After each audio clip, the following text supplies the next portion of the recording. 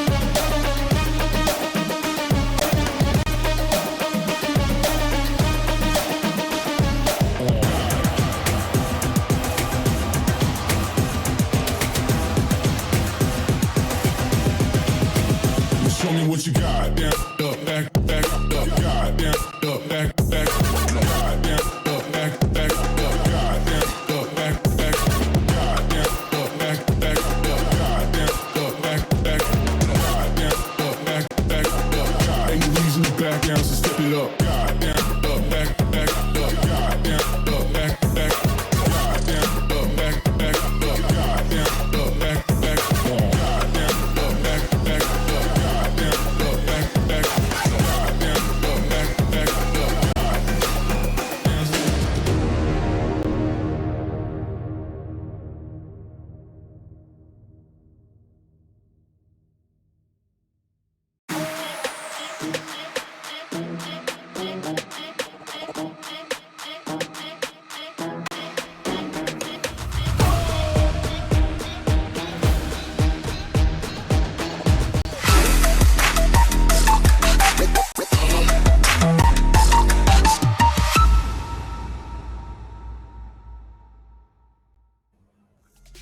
Hey, it's Raph!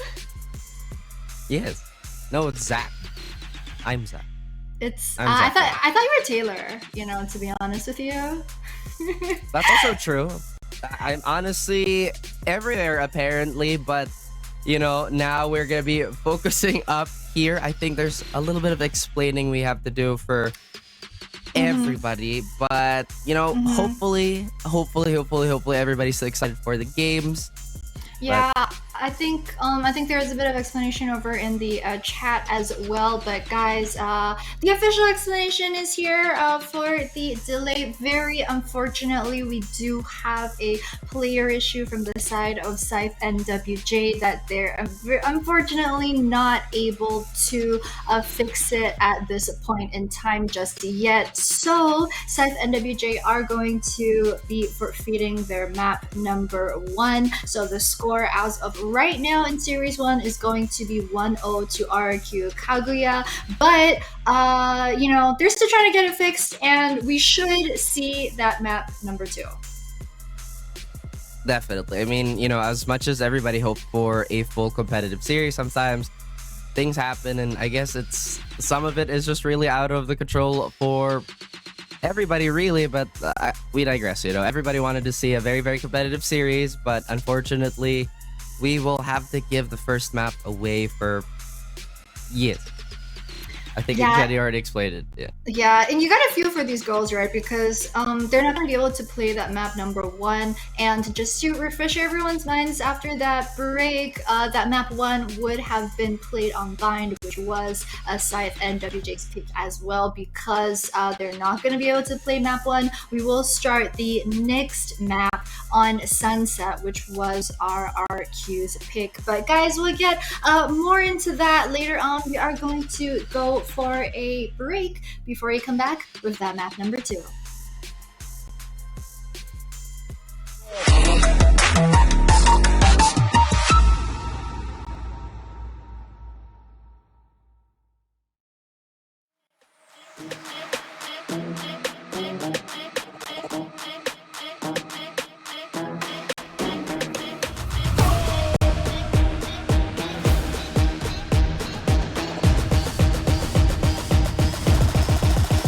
the money in the bank.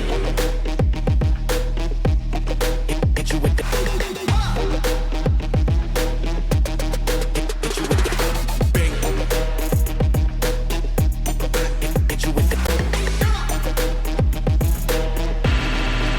with the 808. Hit you with the Hit you with the 808. Bang to the break, bang to the break, bang to the break, bang, bang, bang, bang, bang. I'm a boss, and you know that I'm finna shine. Got the money in the bank.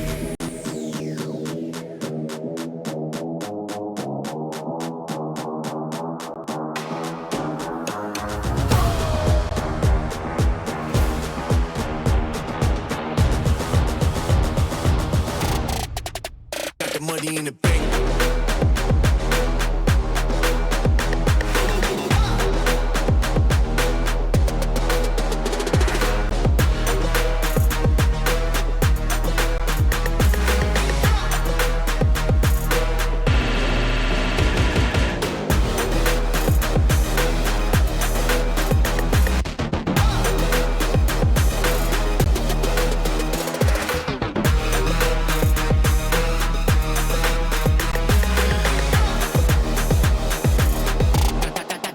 Got the money in the bank, bank, bank, bank, bank, bank, bank, bank, bank, bank, bank.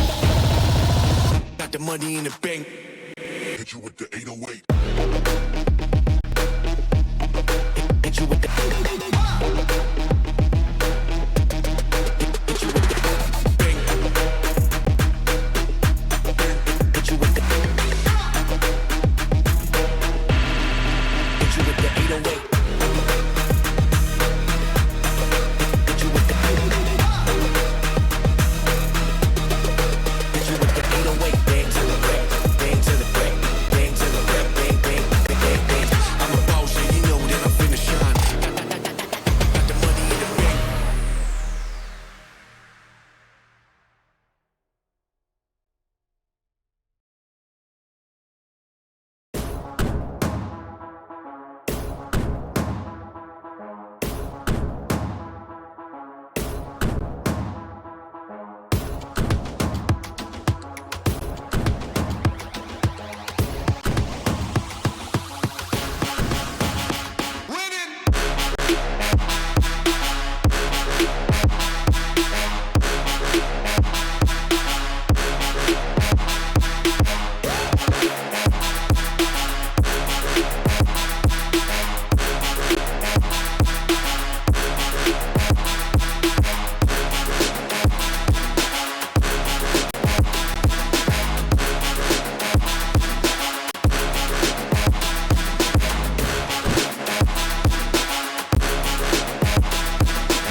Show me what you got. Back down, up, back down, back up.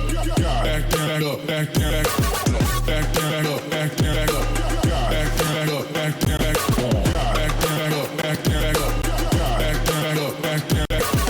Back down, up, back down, back up. Back down, up, back down, back up. Back down, up, back down, back up. Back down, up, back down, back up. Back down, up, back down, back up. Back down, up, back down, back up. Back down, up, back down, back up. Back down, up, back down, back up. Back down, up, back down, back up. Back down, up, back down, back up. Back down, up, back down, back up.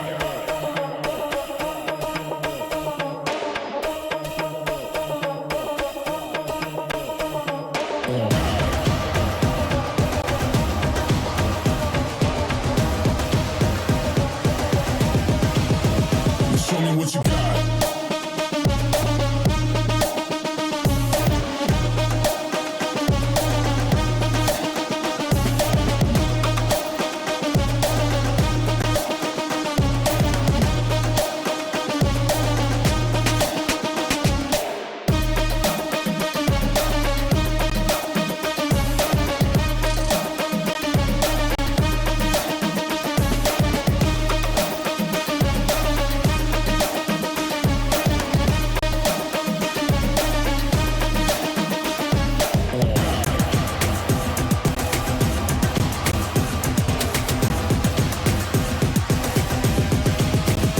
Show me what you got. Down, up, back, back, up, God, down, up, back, back, God, down, up, back, back, up, God, down, up, back, back, God, down, up, back, back, up, God, down, up, back, back, God, down, up, back, back, up, God. Ain't no reason to back down, so step it up. God, down, up, back, back, up, God, down, up, back, back, God, down, up, back, back, up, God, down, up, back, back, God, down, up, back, back, up, God, down, up, back, back, God, down, up, back, back, up, God.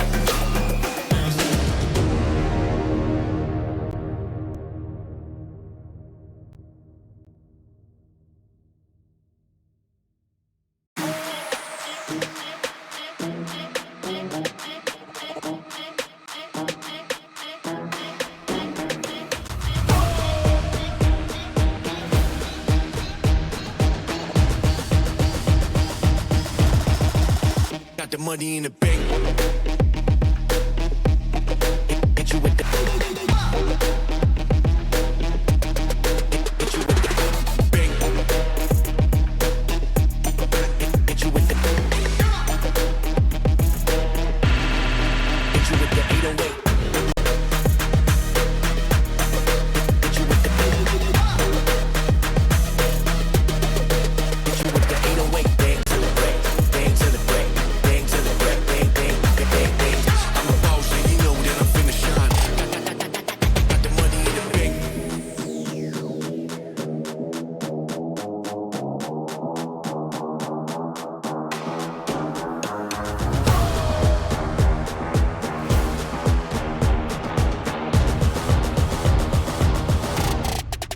Got the money in the bank.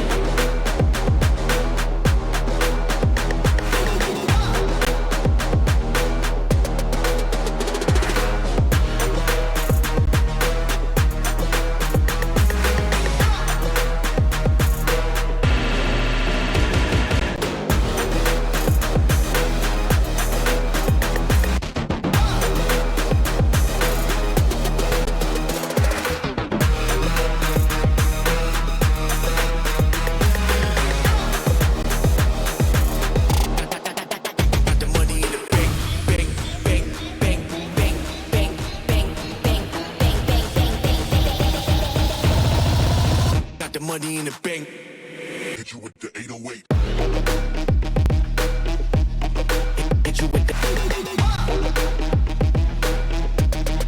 Hit you with the bank. Hit you with the.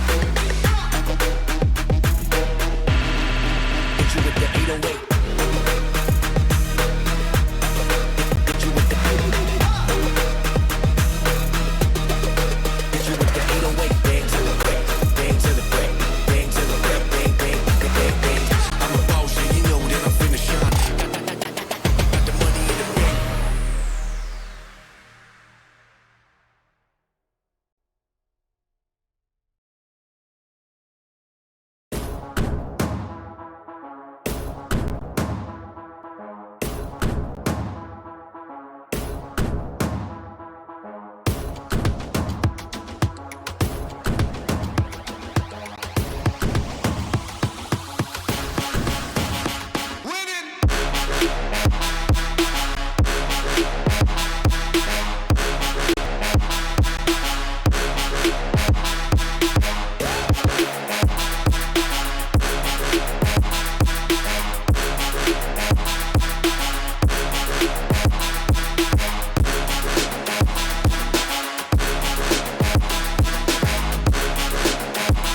Welcome back, guys, to series number 1 of day 6 of the VCT Game Changers APAC Elite between RRQ Kaguya and SCYTHE NWJ. If y'all are, just joining us and wondering a bit about the scoreline, we did, have an explanation earlier on, but just to recap for you guys, very unfortunately, SCYTHE NWJ are experiencing a player issue on their end, so they did have to forfeit that map number 1. So the score, as it stands right now in this best of 3, is 1-0 over to RRQ Kaguya, and SCYTHE, weren't able to play bind their map pick, but now we've got Sunset coming in for map 2.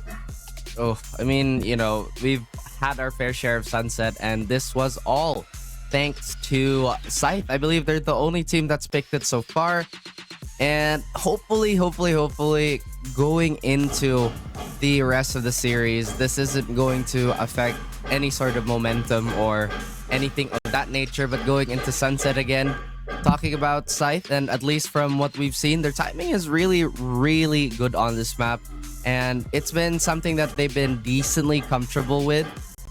Win rate on it, though, I wouldn't say it's the absolute best, especially for the map itself, considering they did kind of run into SMG on the first day. Yeah, RRQ have whipped out Sunset. I think they kind of, kept it in their back pocket, but we have seen them play Sunset recently. They've played it twice so far in Elite, and they have that 100% win rate on it, although it is only 2 games. I think they played it once versus Nyx Kyosei, and then another time versus Sapphire. It was that 1 map win that they got in their series versus FS Sapphire. So a bit unexpected. I don't think we were expecting RRQ Kaguya to whip out the Sunset this time for Elite. So, that being said, I am pretty worried for SCYTHE NWJ because they lose Bind, which was their map pick, and they're going to have to play versus RRQ on Sunset, which RRQ have shown that they've prepped for coming into this week. I think both times the RRQ have played on this map, they have gone for the same agent composition. It was the Breach, Fate, Killjoy, Omen, as well as Ray. So, yep, it's going to be the exact same composition that they're going to go for, though. SCYTHE, I don't know how much they've prepped for Sunset, and you just got to feel for these girls, right? You go through the issues having to forfeit with this map 1, and then you drop your map pick, and then you have to play Kaguya on their map pick. I don't know how much they prep for this, but we will see. They are playing the Reina as well as Sky and Cypher this time around. What do we think? Was it not SCYTHE that played Harbor on this on Sunset, or is my memory betraying me yet again? But that was a different team. Yeah, that was Nyx, I think. I see. Yeah, SCYTHE hasn't played Sunset yet on Elite. For some reason, everything's been a little jumbled. But it's that the being internet, said, man. It could be. I mean, For it all could of be. us.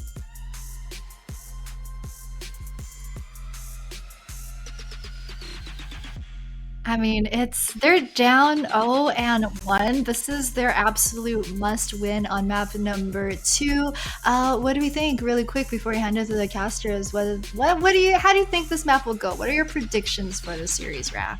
Well, going into this, looking just at the agent composition RRQ, it looks like they're already ready to take the fight with a lot more confirmed information, going with double Ini, whereas SCYTHE looks like they want to kind of strong arm things with double Duelist, although I don't think double Duelist has had the best track record so far for the last few days.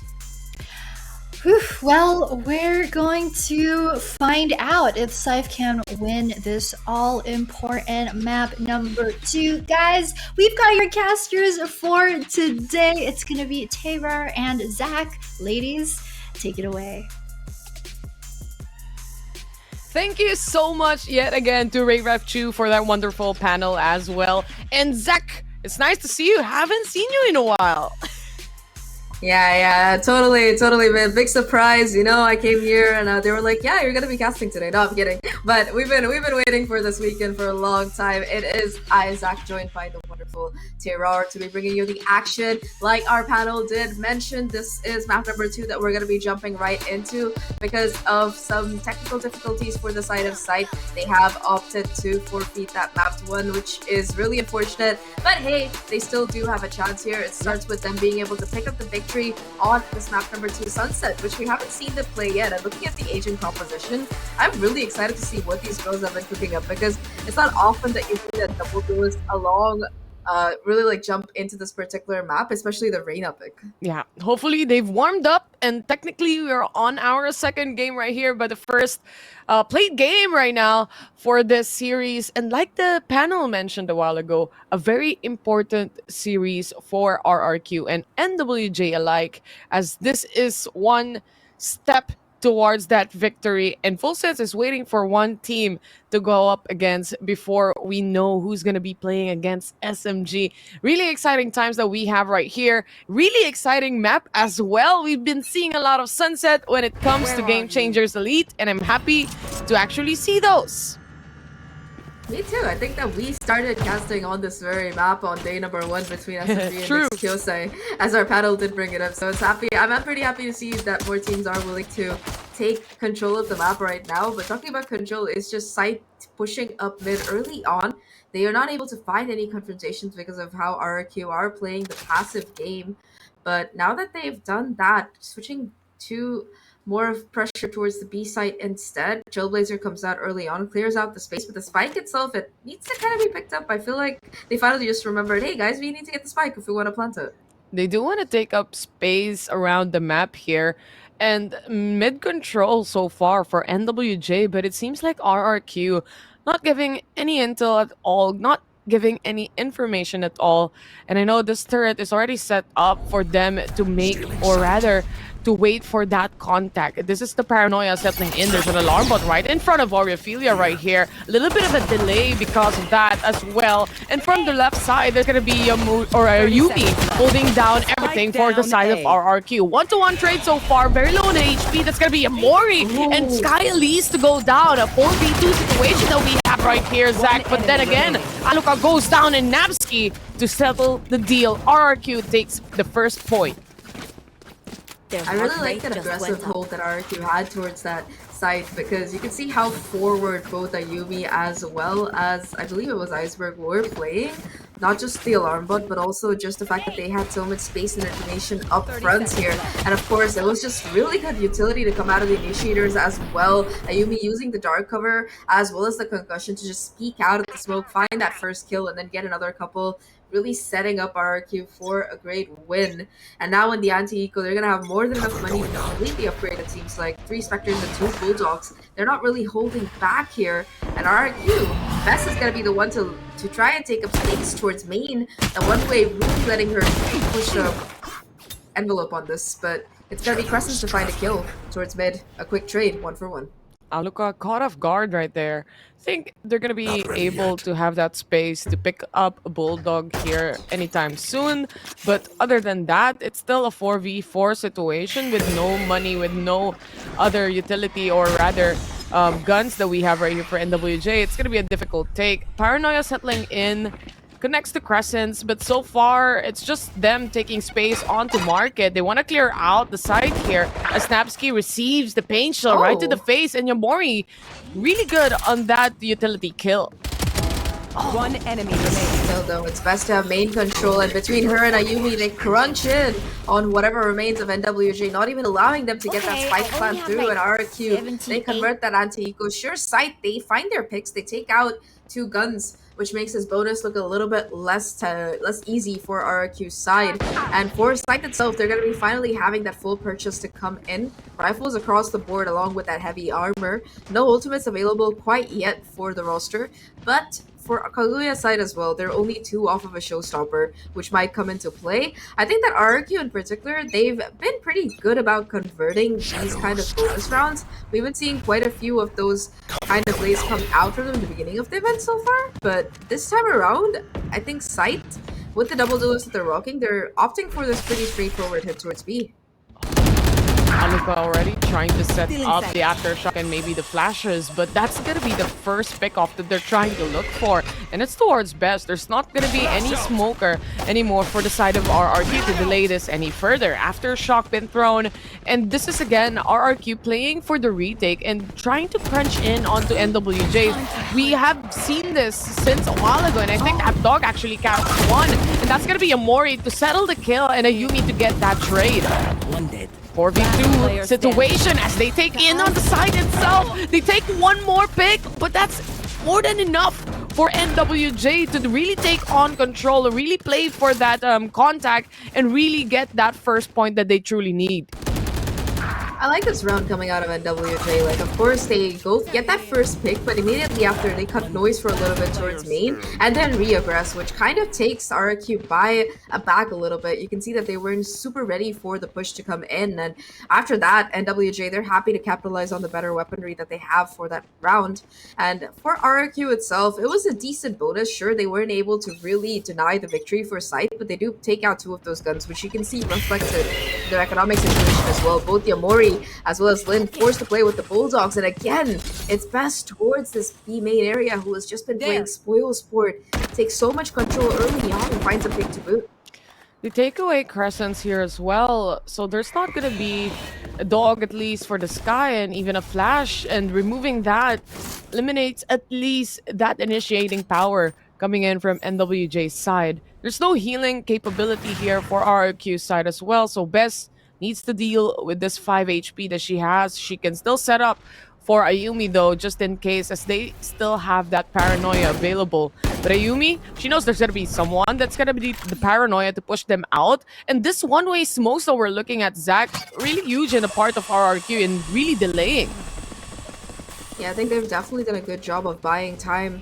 But now that the clock has run down, it's going to be the push in through mid that's coming. Ayumi ready with a showstopper. Beautiful concussion to catch them and separate them out here. Still, it's going to be just a 1-for-1 trade. Yamori, in fact, finds another before being shut down. That brings down 30 seconds to a left. 2v2. Nero's left to come out now for the player NWJ standing. side. And oh no, Navsky's shot goes wide, and that will be NWJ to get their numbers up, as well as get that spike down. It's all up to Iceberg now. A 1v2 to try and clutch out. Position gonna be expected since that Nero one did go enemy out, remaining. but she still finds the 1v1 here, and now it's just her versus Lin. Sentinel versus Sentinel. Iceberg comes out on top though, and that's gonna be RRQ to get their third.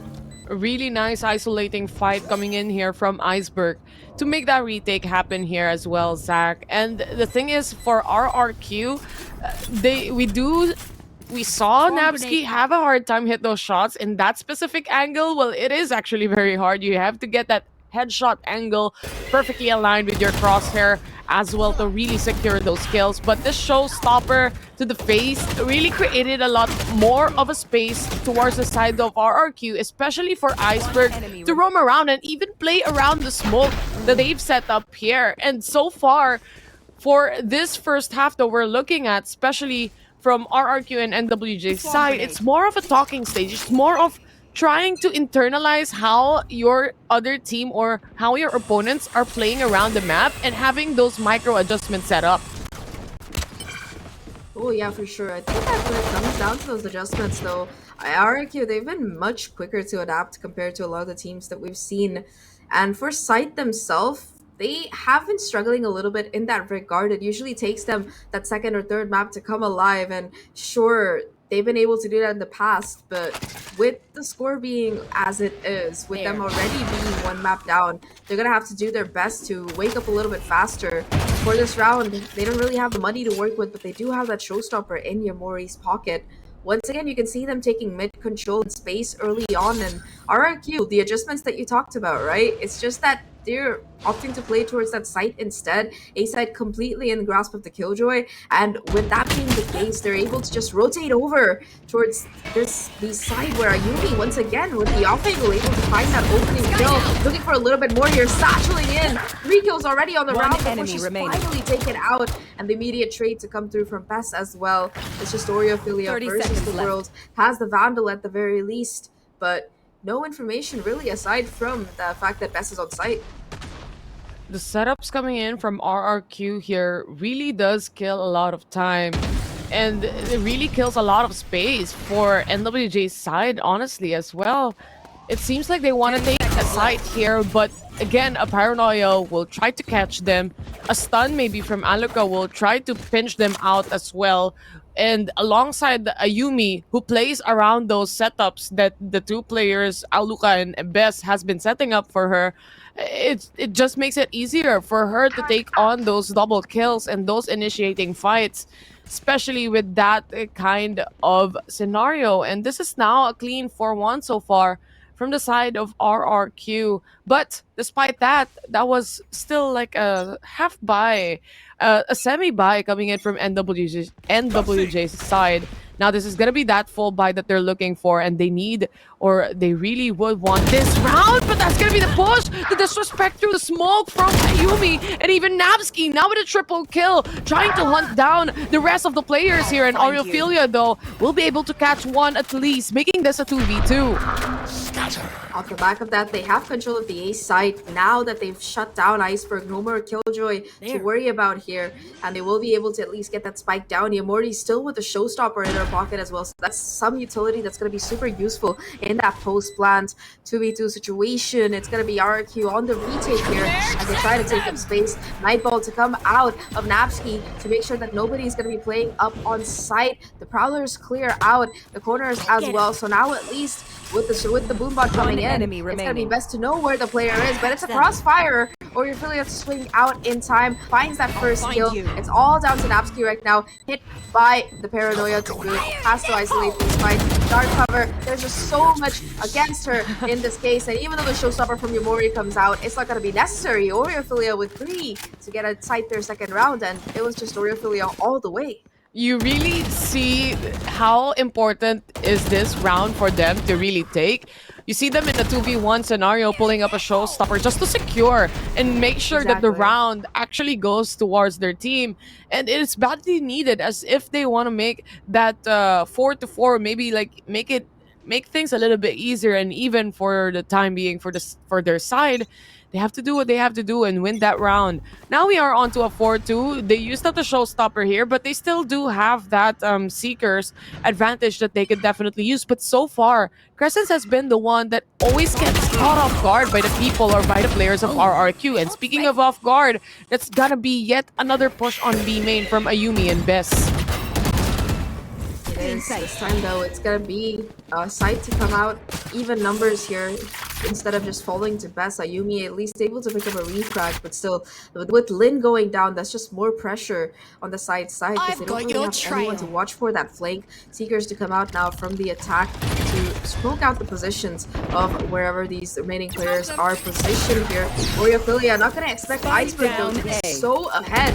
Now it's gonna be spike position in favor of both Natsuki as well as Iceberg. They're playing together here, trying to take the duels 2-1. Just 2 players left right now. Skyly's able to find that first one. A second possibly to come through, but instead it's just going to be Iceberg. It's gonna be Skyly's versus the world here. Reina does have her ultimate pop to boot, so the Empress might make this fight a little bit easier. 30 Still seconds though, left. Skyly, she has so much work to do here. 30 seconds left on the clock. All 3 players are lying in wait for her. She has possession of the spike at the very least, but no safe way to plant it. She tries to go in the open to find another pick, but Napsky will shut her down, and that's another round for RRQ. This time, the pincer on the spike. Just too much for Sight to deal with. And speaking of that, pincer on to the spike as well. This is the beauty of having a Reina, right? You can just dismiss and really try to push out when it comes to those eliminating kills and really repositioning yourself quite easily. But then again, they do have one player hop out to try and get the trade, a bait and switch perhaps for NWJ's side that didn't work out in their favor. Despite having the Empress up and online, there's just not enough space for the 3 players of RRQ. We're just waiting for that plan to happen with the 20 seconds remaining. Anyhow, this is already a brand new round. Again, on an eco buy here is NWJ, Zach. Yeah, once again, not much to work with. Pistols across the board for them. They do have the neural deft if they're able to find a couple of picks to decide what they want to do afterwards. But for now, at least, it's just the patience game coming out from them again. RRQ, they've been pretty aggressive in these last few rounds, and we've seen that to come out of them. Now, it's gonna be this a site where there is still kind of a heavy stack here. They have a read, at least initially, that NWJ were gonna approach this site, but now you can see NWJ considering the rotate here, be looking a little bit more empty. They can't know for sure, of course, like we do since we have the cam, the X-ray vision, but it's just best on that site. And if they do decide to go towards B, it might have been a little bit easier, but instead they're gonna look to cut noise and maybe just go towards the opposite side instead. And while the ultimate does come in, it's gonna be enough of a ploy to get the rotation, at least initially. 30 seconds left. Almost all the rotation that we have right here from RRQ side. Iceberg, she do have that traps as well set. She knows there's gonna be multiple people. The rotations pulls in from the side of RRQ as well. But this is Sky Elise trying to go in onto the side. Perfect paranoia connects to the killjoy, but Iceberg still on that ice cold shots coming in from her. The double kill settles in from NWJ's side. This opens up the side for the plan to happen in a 4v3 scenario. I think that's a well-sold fake from the Cypher, especially that ult from Best didn't really see enough players, or none at all actually, before shutdown. Yeah, really, really nice strategy there from NWJ. They make the noise, cut it, and the Omen ult, of course, from Best catches out a player, which immediately causes RRQ to rotate. A little bit of a mistake there. You can see the space taken by the NWJ squad off the back of it. Also, the execute onto site was super clean. Like, the fact that they were able to just walk up, hold a choke, as well as paranoia their way onto site to find that kill onto Iceberg there. Sure, Iceberg was at least able to find down that first, but aside from that, I think that was a round that completely demonstrated Site's mastery of how to hold space there. That said, though, I think for RRQ, it's finally going to be a timeout to come in. Economy a little bit on the back foot here. We might see a half buy coming out of them. And while they do have that lockdown, that Rolling Thunder as well, it's been a little awkward for them in a couple of these fights, and I think this timeout will do a good job of just serving to remind them how exactly they can play this map better, because like our panel mentioned, this is a map that they've played twice before with a flawless record, 100% win rate, and if they can continue to maintain that going forward, it will give them a little bit more time before that second series for the day starts off if RRQ can close it here and now. We do see RRQ needing to polish a little bit of those plays, but nevertheless, they do still have that 2-round advantage against NWJ. But so far, it seems like NWJ also has that better understanding on how they play out on the traps. They go right in front of that crosshair from Yamori setup, and this is gonna be that double kill they're looking for. Maybe an aggression towards the site itself, since the players are now eliminated. Now all up to Nabsky, all the way from B side. This side is gonna be a difficult take for her. It's a 5v1, Zach. Difficult, more like almost impossible, I gotta say. Does have the Bulldog and does one away from the Nightfall, so that ult perhaps it might look to be saved for the next round. If Napsky can find any damage, that's gonna be huge by itself. However, many weapons that she can take out of the Scythe hands will reduce their economy by a little bit here. But that said, it seems like Scythe, they're just giving no quarter, not even opting to go for the hunt here, just holding passively, trying to keep these weapons. And Napsky, while waiting for someone to exit here for the frags, it seems like nobody really is coming through that choke point, just Lynn hanging around the corner. And she also opts to go for the other side, so it seems like Napsky might just choose to die to the spike instead. Well. I guess it's gonna be that save on the Bulldog instead. I don't think that we're gonna be seeing them on the next round with full guns utils on blazing out when it comes to that, but nevertheless, it was a very difficult situation here, especially they weren't expecting that Aluka as well will be caught in that crosshairs, or in the crosshairs here of the players from NWJ's side, especially that the stun actually connected from the breach as well. 5-4, we're looking at NWJ slowly but surely taking that one step at a time and making everything even.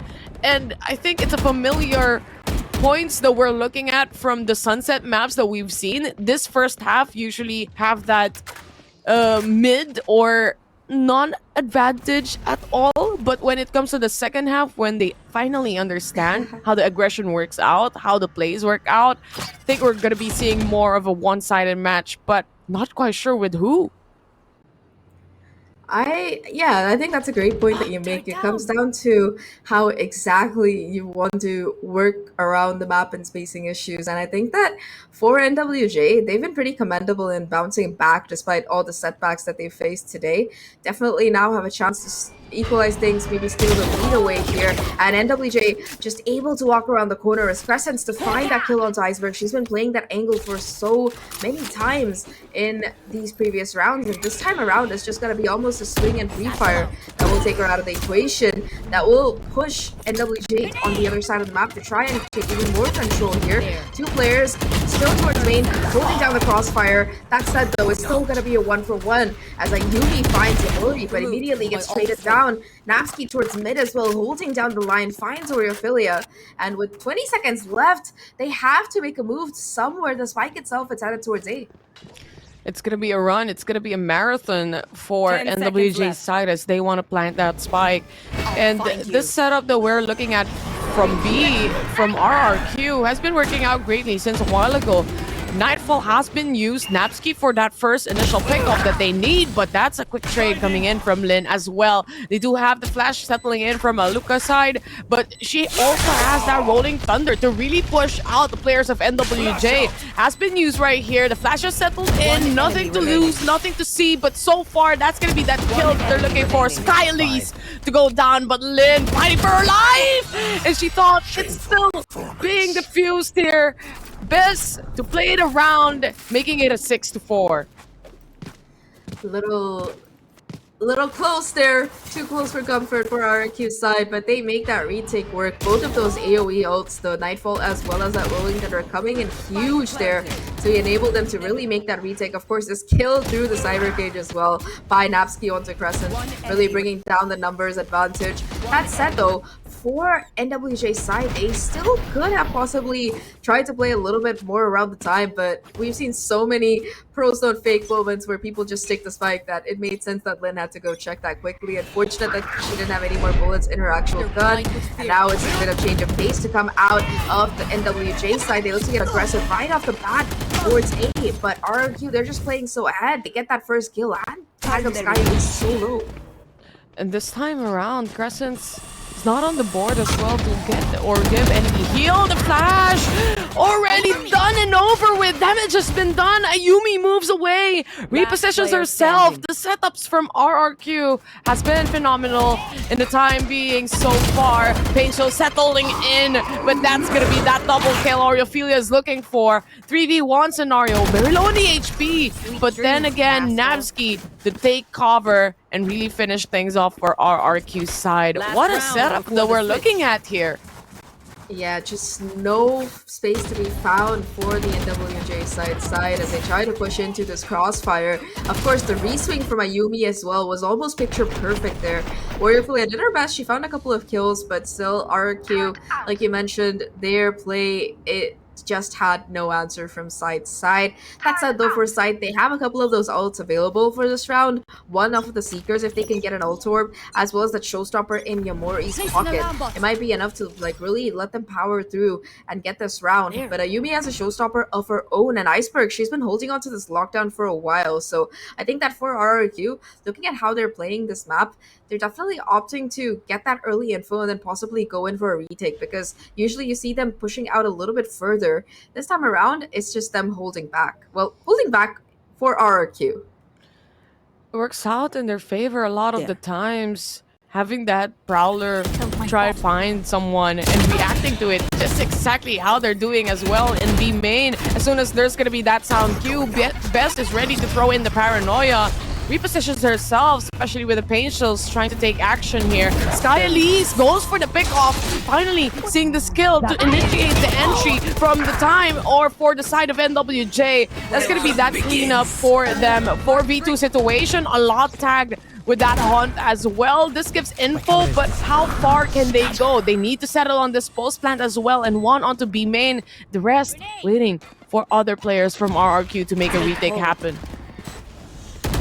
Yeah, just two players left trying to break these crossfires and push out, but it's just Yamori to swing instead and find both of them. That's gonna be the 5th round for NWJ, and they end the half on a win here. Really nice to see that coming out of them. That said though, you do remember NWJ side, they have the double duelist and they were on attack. With that side swap coming in, it's going to be the pressure falling on to the support players, as we like to call them, instead.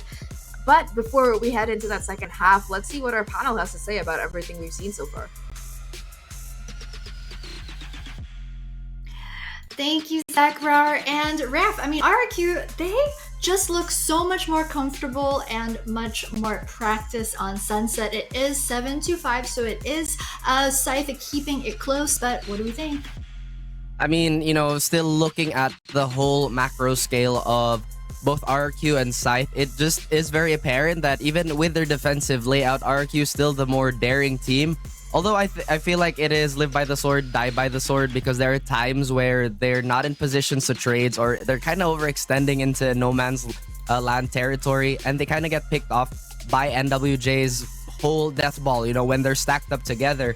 At the same time, I think it's a great contrast because Scythe, they like to play very, very safe, hyper safe at times, but with a limited amount of information gathering they have, having only one initiator in the form of Sky just kind of limits their map movement a little bit, and it allows RRQ to kind of surround them, and we've seen that many times happen too in the first half. And once again, maybe this will work out a little bit better on the defensive end when they don't have to risk as much to vie for map control. I love that you brought that up because they're going to be rocking the double duelist over on defense after the half, so we'll have to see. Of course, high stakes on the line for Scythe. This might very well be their very last half in the competition, but we'll have to find out. Taylor and Zach, take us back. Halftime. And despite the setups that we've been seeing from RRQ on the defense here, Zach, we have to say NWJ has been dealing with it quite nicely. This is really choke points and choke holds that they're holding on to, but it seems like when a shot connects, especially from Yomori, or even the stun from Aluka connects to the players of NWJ, they still stand taller than it.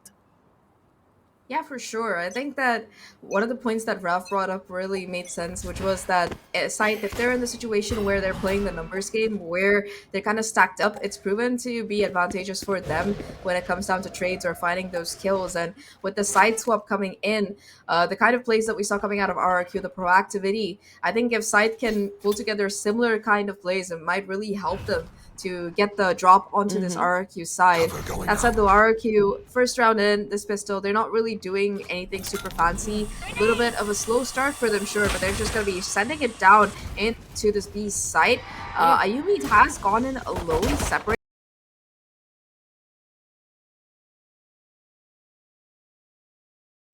here. T, though, as he taps Sky as well as his kills. In fact, WJ to find the kills across the board. A triple for Sky Elise here, and a flawless pistol to get them to 6. Or Skylys could just pop off, right? That could also be an option here in this match that we're looking at.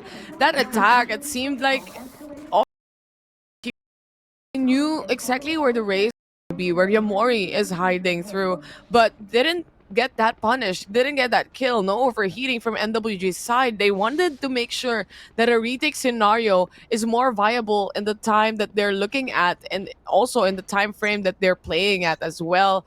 Well executed on that retake. A little bit of a mishap for RRQ's side, as they were also covered through the smokes, but it's another brand new round where it's still a very aggressive RRQ trying to look for someone to punish. The trap is there, but then again, Iceberg to settle the kill, and Crescents to hold it down with a 4K. No ace still this time, but Sky Elise will be happy to take the final kill. Oh, rip. It just takes us back to the previous games that we saw where it was just Not an 4Ks ace throughout the day. Yeah, no ace there. Skyly is happy to steal that kill away from Crescent. But that's the kind of plays that you wouldn't really be seeing from the side squad. Sure, Iceberg is able to find 1 kill with the classic there. The jump click too good in that range, but it's still going to be Side to come out on top, only losing that 1 gun in the process, though their bonus looking a little bit more hefty as well. 7-7 here in RRQ with their full buy. This is your chance to steal that momentum back. Early on, though, it catches out Sky Elise in the open, and Iceberg quick for the punish. Oh, that's already two people down, two players down for NWJ side. And it's also Crescent's as Sky Elise. Yet again, this double trouble that we're looking at from a while ago already pinched out of the map or of the round itself. 5v3, it's still RRQ. Really waiting for a space, a control towards the side again. Will this work out in their favor this time? That's going to be a question. The paint shells throwing in or being thrown in, and that eliminates and at least delays RRQ on the plant. But look at the HP that they have right here, Zach. Very low on the HP. Prowler sells in best to get the kill here. A 5v2 scenario right now for NWJ side. Dark cover to come down. Lin is trying to Oh, stick the the ping spike here. There's a haunt available. You have to try and catch out the player, and that's going to be enough. Lin denied the defuse, and now it's just Oreo versus the remaining 5 here. Puts down the smoke, hoping for a possible defuse to come through here. But the spray is just too much for Oreo to deal with. A UV finally shuts her down, and that will let RRQ find their 8th round here, taking the lead back. That said, though, it got too close for comfort, especially with Lin almost taking the spike completely through under the noses of RRQ. Finally, though, RRQ, they get around on the board in this half, and they keep 4 of their weapons while doing it. So it's going to be a little bit of a, or in fact, all 5 of their weapons while doing it. So I think it's going to be a pretty happy bank account that they're having. That said, Ultimates still haven't charged up completely for either side, and Crescent is the only one really close, 3 away from the Seekers. Sky Elise, though, also on 1 orb or 1 kill away for getting that Empress as well. It's a play for intel, it's a play for info, and info has been given away. RRQ knows there's gonna be that skirmish towards mid. Happy to take that with a 2-to-1 trade. This eliminates the traps or the flanks that has been set from that killjoy. But speaking of flanks though, Lin lurking around the map, getting a kill towards Ayumi, at least alleviates a little bit pressure from NWJ's side. Just 3 players left, and it's gonna be Lin. Spike The first down, kill to attacker come through spawn. as Alika gets shut down. Immediate refrag though, there from Napspeaker, so that will buy them a little bit more space to work with. Haunt as well to come down here. But Oreo, she's on the flank, trying to crunch these players in. It's all gonna come down to timing, planted. and it seems like Oreo, she has it in spades. Yamori with the blue bot, looking to make that distraction, does do a little bit of damage, and it will force the paranoia out. So it's gonna lead to RRQ going for a possible reposition. enemy Oreo Julia remaining. though has a wraparound, will get that first kill, enemy and now it's remaining. all down Oh. to Best. Despite the paranoia, still gets the kill though, and now it's gonna come down to a 1v1. Oreo grabs the spike, has to hold it, but instead it's Best for the clutch. A 1v2, and RRQ they get to 9. Absolute insanity. It's all about the read. It's that Omen versus the Omen on the final round. And I think they're quite aware that Best TP'd out of the situation. They're trying to outplay in this last moment. Just so happens that Best had that peeker advantage, saw her first, gets the kill, and secures the round for RRQ. A little bit scary on the side of RRQ though. It seemed like they had the upper hand from the get-go here of the round, but NWJ quickly catching up on their toes, quickly catching up on those kills, alleviating pressures left and right, killing Ayumi, and opening the site for a retake yet again. And you see how much distraction one player can do, and Yamori have being on that CT side allowed Oriophilia to at least wrap around the players of RRQ here. And Kaguya, they go for a timeout to talk about what's going to be that next plan. I think that 2 things that Kaguya are doing super well on this defensive side is, of course, number 1, just fighting for that mid. I think that they've been really good with Napski's utility to be able to get that information and swing off the back of it. And they've been able to catch NWJ with their defenses down as well as they look to take that mid control. So I think that first 30 seconds, RRQ are doing a great job of controlling those particular lanes. The second thing that they're doing really well is also spacing, because if you notice in that last round, Lin, she almost got a kill, and if RRQ had been a little bit less good with their trades, it could have been the round completely swung in favor of NWJ. But because of how nicely RRQ are able to trade each other out and just play close enough that they're not tripping on each other, but also close enough that they can trade, I think it's something that's definitely worked out for them a lot. 9-7 now. Economy not in the favor of NWJ. RRQ, they have a chance to get to double digits for free here. And they are also close to charging up a lot of these snowball ultimates for that next round in that buy versus buy. In particular, I think they'll be happy to have the Nightfall as well as that Showstopper, since they're only 1 and 2 ult orbs respectively away. But for NWJ, with that lack of a jet, it's going to be very difficult for them to really make anything happen in this round. Oreo tries to go for a swing and kill, but it's going to be nasty to find that opener. Wow. Sky Elise, though, nice shot. One shot to the head. That's Sky Elise taking one down, but Aluka happening to take copper. Like you said, really good on the buddy system, really good on the trades. But it seems like NWJ on the Sheriffs as well, they're extremely good in 30 handling seconds this left. gun. This is going to be Spike Aluka planted. planting the spike, a 2v2 scenario. And remember, NWJ, they only had Sheriffs for this round. And so far, for their side, they pick up on a Vandals, make it a little bit even when it comes to the gunfight that we have right here.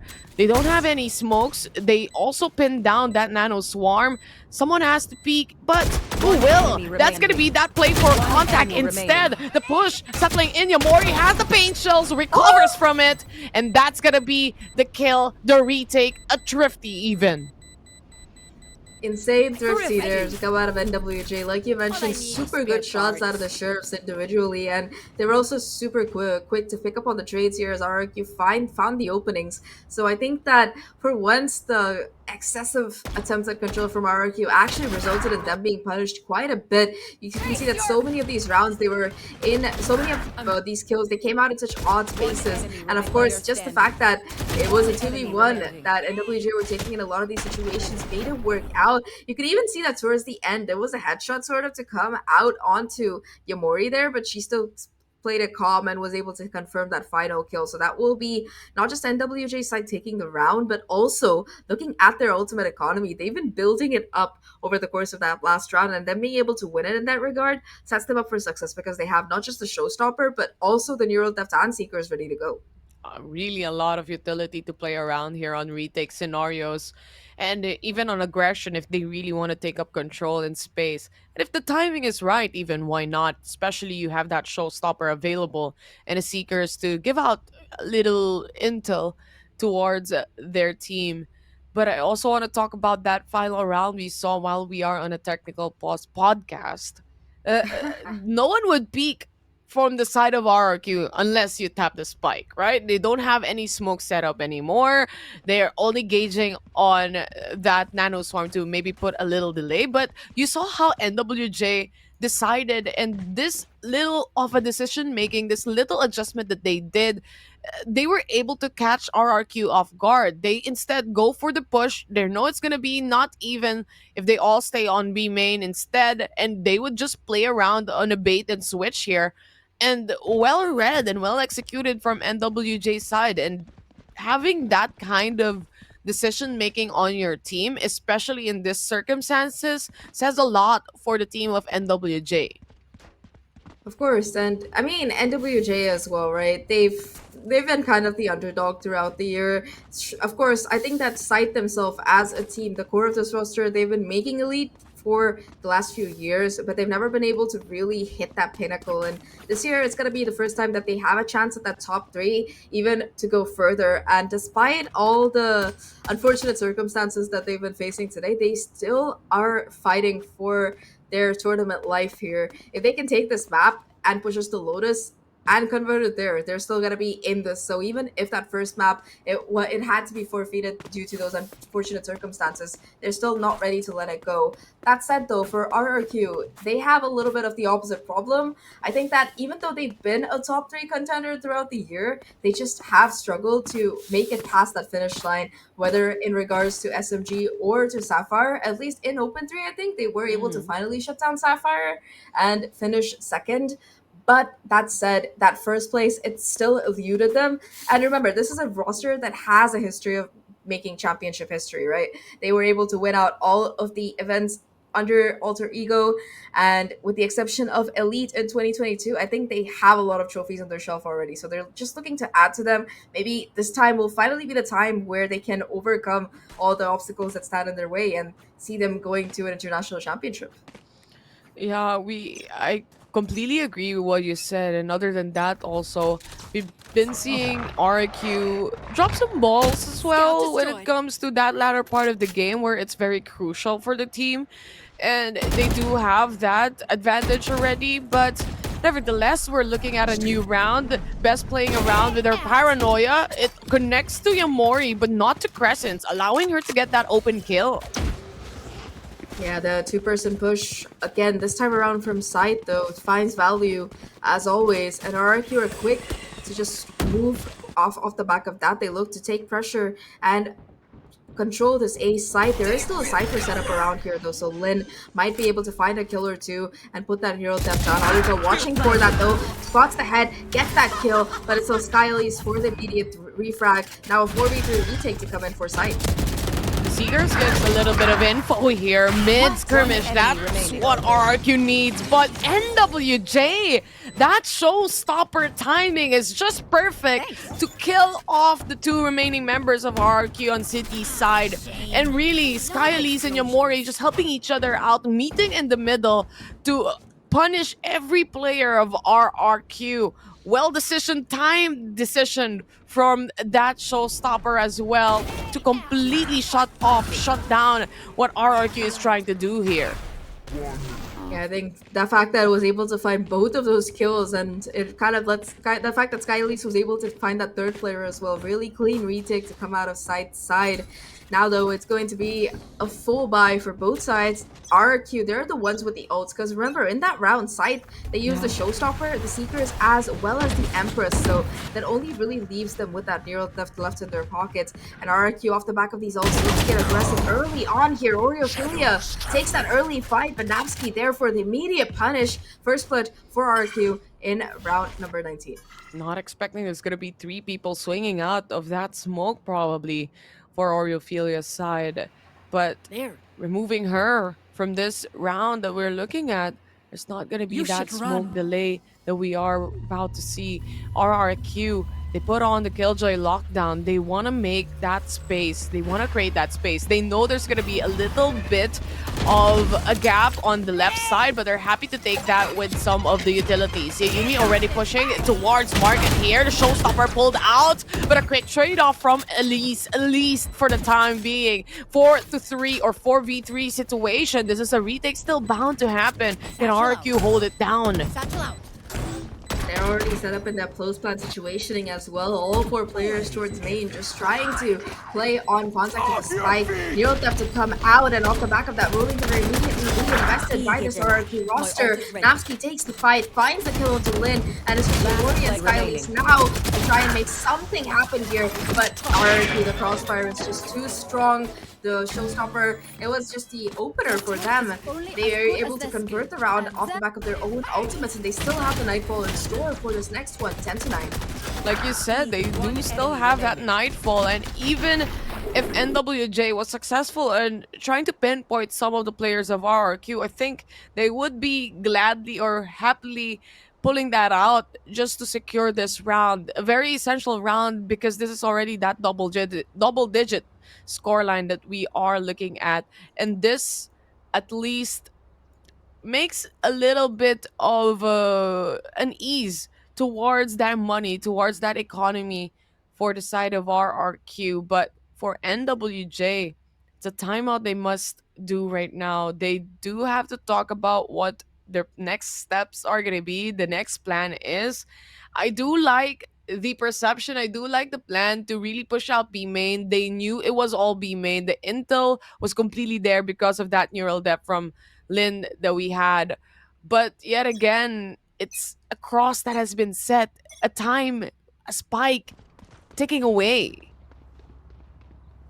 Yeah, that neural theft, even though it got the information, there's just no safe way that you really break apart that 4-person crossfire. Exactly. And even when side pushed, they went in kind of one by one, so just not there around to convert, it seemed like. That said, though, they're not entirely out of this. Once again, the economy gonna be in a bit of a dire spot. You can see them looking to get aggressive off the back of it. In fact, they're pushing into every single lane. Skyleys with the Stinger to find the first, tries to run away, but it's gonna be Napsky for the refrags. Takes down down not just Skylise but also Yamori here. Two huge openers. And now RRQ, they look to push on the opposite side of the map instead. It seems like NWJ, they have the read already, but they're going to be quite late. It's just the site available for free for the sites for RRQ's taking. You have to remember, there's still two player from RQ that's basically 1 HP away. Spike Yumi, planted. Namsky, very low on that. They do have that Nightfall, and I think they would rather have that prepped up for this post-plant take because they know the possibility of NWJ taking it away from them. They slowly move, take space, and take control. This flash also finds one. They know there's someone playing on the back ends of B main as well. Oreophilia already on the move. They do have one smoke to play around here, and maybe a ninja defuse possibly, but you have to ping the spike. That's gonna be the kill coming in, and also a pain shells from Ayumi to settle one more. Crescent's left alone in a 4v1 scenario. She finds one kill, but again, is it enough time to make something happen here? Not gonna be, as RRQ already set on that post plant. At least NWJ make it expensive, hanging around. The threat of that spike being diffused under their noses till the last minute will take down most of the RRQ squadron as well, with the exception of Ayumi. That said, though, it was a nice attempt to come out of the side of NWJ, especially since they were on their economy. Eco around there, not much to work with the exception of the Stinger and Skylise's hands. But it was just such a quick read and regrouping to come out of RRQ's side, right? They expect that presence towards A, they lose a couple of players, and then immediately rotate over, knowing that B is pretty much empty. Now they're going to be aggressive early on here. That said, though, it's still going to be Lin to find 2 kills before she's shut down. Immediate trades to come out, but Skyly's still holding strong and looking for a little bit more damage. And RRQ, just like that, within 20 seconds, they're down to just 2 players. One enemy An remaining. iceberg to hop out from that smoke. It's Kylie's. Well executed, well read, and she knows which angles to take. You've been talking about it a while ago, Zach, that RQ seems to have that better spacing when it comes to the defense, but NWJ isn't gonna falter on that as well. They do have this micro positions that actually takes on and isolates those important fights to take the round away. And this is only just one round away from making it a tie to an 11-11. Utility-wise, you do have that Empress, you do have that ult from Oreophilia available, and Best as well. But other than that, nothing really big, nothing really execution-wise surprising. Yeah, I think that for RRQ, 11 to 10, their economy on its last legs, they're gonna have to try to win this to keep it going, really. A little bit of pressure finally landing on their own shoulders as well. And you see the change of pace to come out of them. They've been opting for those quick side takes for a lot of these previous rounds, but this time around it's mid control that they're fighting for, really. Kylie's that first player to watch out for, but she peeks right into 3. That's gonna be all that's gonna shut her down. Yamori, though, with the wraparound, finds 2 kills of her own. Goes peeking. He finds another kill as well onto Ayumi. That's 3 kills that Yamori has taken here. And it's just going to be NWJ to surround whoever remains. It's all down to Best, a 1v3, and she falls at that first obstacle. 11 to 11, NWJ's side. They have no intention of going down without a fight. Completely dismantling the attack here from NWJ's side. They do have really good positioning. That buddy system works out greatly. They don't find that kills that they were looking for in that initial pickoff, but Yamori is happy to step on the gas here, is happy to take and stand up to the plate to really get those important kills. And eliminating the players from the side of RRQ, we are looking at a little bit of a rough economy for RRQ's side. They do have one Vandal in the hands of Ayumi here. Can it create something for the rest of the team? We do have one lurking Killjoy on the other side of the map. The hyper-rotation decisions from RRQ's side a while ago worked out greatly in their favor, but this time around, they don't have really the guns to punish players from NWJ, especially they are having a good read so far right now. Yeah, again, RRQ Looking at the map, it seems like that mid is what they're opting to fight Placing this swarm time grenade. around. Possibly it might be different looking at the forest to which they're heading into the site itself. That said though, they're gonna completely clear out spawn to be sure nobody's lurking around. And it's off the back of that, NWJ, they're quick to push out towards main, take a little bit more space here, giving up the site itself. Although they have a lot of control in other spots. The spike itself, it's gonna come down on this A side, but SCYTHE still finds an opener here. Now the Empress in thrall, second kill to come out, and she's still looking to go on the hunt here. Vandal in hand, it will be a Yumi at least by Lin, giving her the showstopper off the back of that. That will get her the second kill to boot, and it's gonna be Yamori with a refrag. Now it's just down to a Yumi and Best 2v3 situation. Them fighting for their life. Best with the sheriff enemy kill, remaining. huge one to start off with, but no chance to pick up another rifle. And just like that, it's gonna be NWJ succeeding in the retake. It was very back and forth, but it's gonna be them to find match point first. Really beautiful flashes coming from both ends of the teams that we have right here. Match From point. Aluga, from Crescents, from Best, from the Paranoia of Oreophilia as well. And this is some of the game changer that we are looking at. Coming in from the teams and their ultimates, well executed ultimate can punish a lot of players. But NWJ really handling it better here, especially on that buddy system, especially on taking on the trades. From RRQ's defense that we saw a while ago, we've seen him done the same. We talked about it as well, but NWJ is also up to par with that. Aggression from the side of RRQ here, the disrespect towards that smoke that is aggressively placed as well, and Crescent's happy to take that kill. Aluga though, she was able to pick up on one. This is a reposition coming in from RRQ. Oh, that's a huge kill as well. With them being able to take out Crescents early on, no more info initiation or healing available for this squad. That said, though, it's still a 1-for-1 trade, and RRQ, without their controller, they're going to find it much harder to really be successful on these side approaches. Yamori holding down the main angle does get spotted out and will be forced to fall back here. Another dark cover to come through.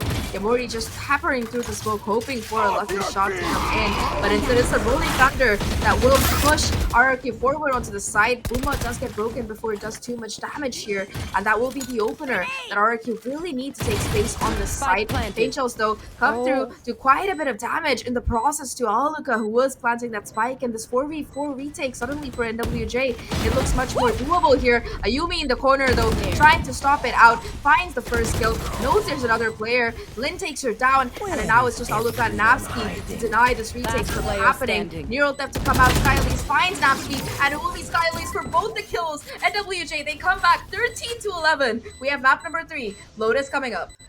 They get hyper fixated on CT, especially after that stun connected towards Lin. And with that, this gave Sky Elise that power to move around the map quite freely, to make the kills happen instead for her. And this is just so far a well executed map from the side of NWJ. That first half made us a little bit worried for NWJ's here, or NWJ takes here, but in the end, that retake scenarios, that decision, that very slight decision making coming in from this team really put them to the top. This game number 2 goes to the side of NWJ, and I think it's finally time to pass it on to our panelists to really break down what happened here on our second map, Sunset. So Ray Ref2, please do take it away. Thanks, Zachar. SCYTHE taking the trades, keeping it close, and keeping RRQ on their toes, showing that they might have been down, but they're not out 1-1 to SCYTHE and WJ. Well, you know, we definitely have a series here, and I feel like that despite everything that's going on, despite everything that RRQ had to throw, and despite having them the right to have more pressure over NWJ's comp, it just feel like they could not get a reaction out of SCYTHE. And with SCYTHE being so composed and again just super stoic, they basically won out the day with a lot of clean fundamentals. If we notice too that there was a lot more, or at least better, reactionary trades. And I feel like for quite a few rounds too for RRQ, they had such a great thing going with that B main post plant that it was almost unstoppable. But suddenly, just because they couldn't get an overextension on the side of NWJ. They ended up going for some reverse clear, some mid burst, some some more, I would say, complex strats that kind of bit them in their own behind, which is truly unfortunate on the side of RRQ. But at the very least, we have a very, very competitive series. SCYTHE looked very impressive today. Ooh, absolutely. I think this was the SCYTHE that we wanted to see coming into today. A bit unfortunate for RRQ, I think that when you're the team that thinks that you've prepared more for this map, or when you smell that opportunity to, make this a 2-0, I think that was what we were seeing in the second half of this game. Maybe getting a bit too aggressive, a bit like just trying to force too much from NWJ, but props to them. As you mentioned, they were able to stay absolutely calm, absolutely focused to bring this one home. And more stats, 5 out of 7 for the post plant, going the way of NWJ, 4 out of 8 for RRQ. So definitely NWJ being a bit better in terms of playing the post plant, which is very surprising considering that this is the RRQ Kaguya map pick. MVP very deservedly is gonna go over to Yamori. I think she was like 22-14, 22-18 on the Rays this time around, and I think Taylor was talking about the buddy system as well. So definitely well done from them.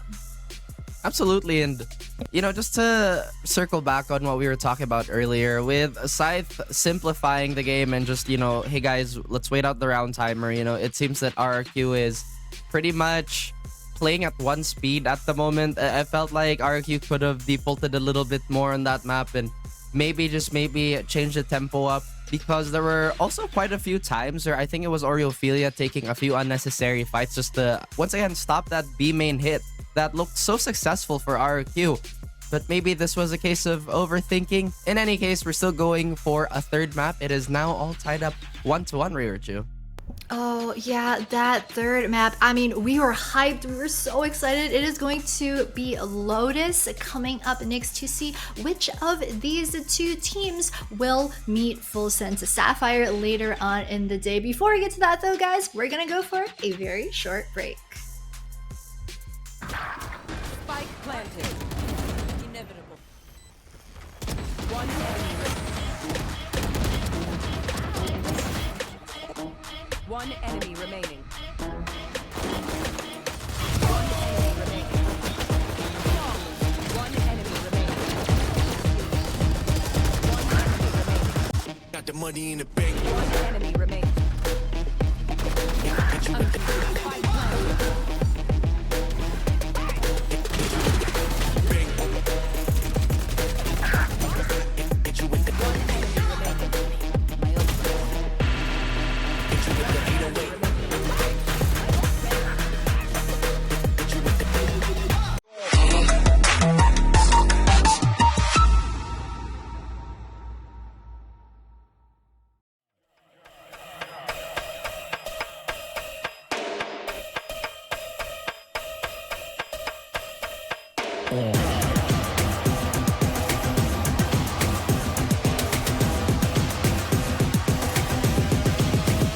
Show me what you got. Back down, up, back down, up, back down, up, back down, back down, up, back down, up, back down, up, back down, back down, up, back down, back down, up, back down, back down, up, back down, back down, up, back down, back down, up, back down, up, back down,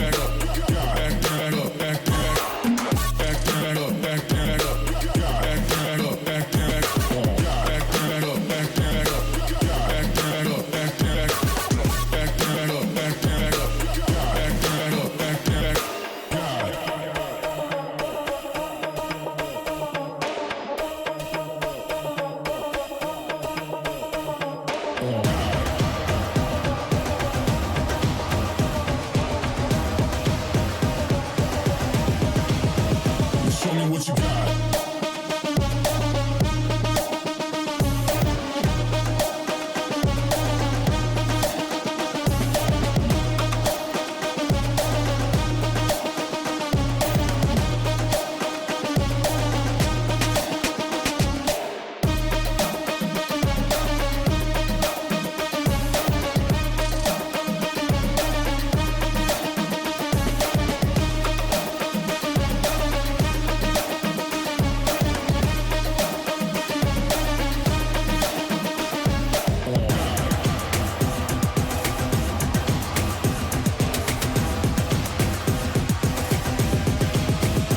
Show me what you got. Down, up, back, back, up, goddamn, up, back, back, goddamn, up, back, back, up, goddamn, up, back, back, goddamn, up, back, back, up, goddamn, up, back, back, goddamn, up, back, back, up. Ain't no reason to back down, so step it up. Goddamn, up, back, back, up, goddamn, up, back, back, goddamn, up, back, back, up, goddamn, up, back, back, goddamn, up, back, back, up, goddamn, up, back,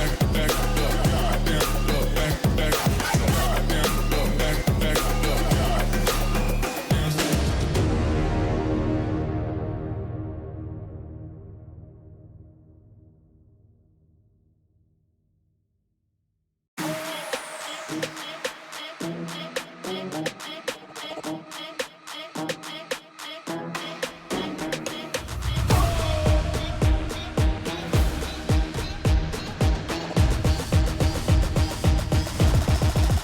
Got the money in the bank.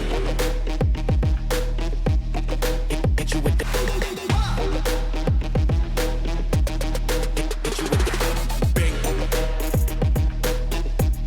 Hit you with the. Hit you with the 808. Hit you with the. Hit you with the 808. Bang to the break. Bang to the break. Bang to the break. Bang, bang, bang, bang, bang. I'm a boss, and you know that I'm finna shine. Got the money in the bank.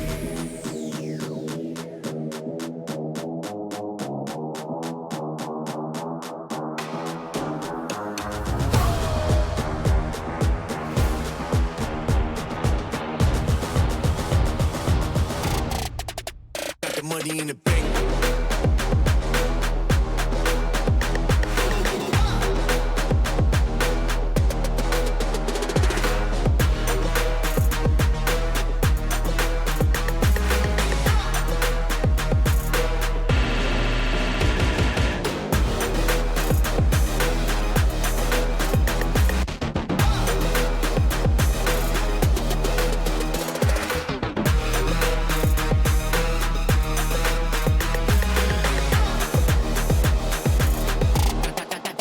Got the money in the bank.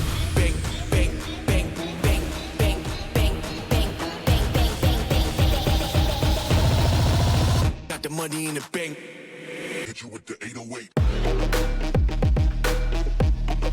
Hit you with the. Hit you with the bank. Hit you with the. Hit you with the 808. Hit you with the. Hit you with the 808, bank.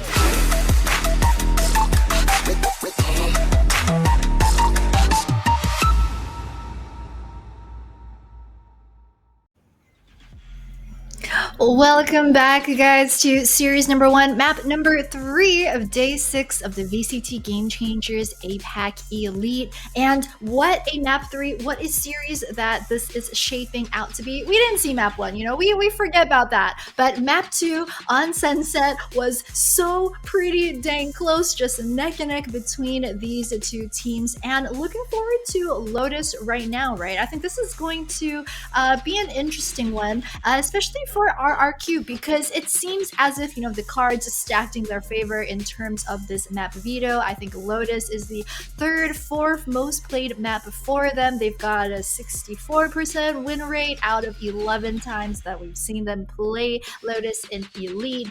Run a couple of different compositions here and there, but their core, usually Omen, Sky Cypher, generally stays the same. Scythe, on the other hand, though, Lotus is by far and away their least played map. I think they have more plays on Breeze, that's just come back in the rotation, than they do on Lotus. Win rate something like a 50% out of 6 times that we've seen them. So on paper, I think that Lotus is more RRQ favored, but coming off of that map number 2, though, I can't tell. What do we think, Raph?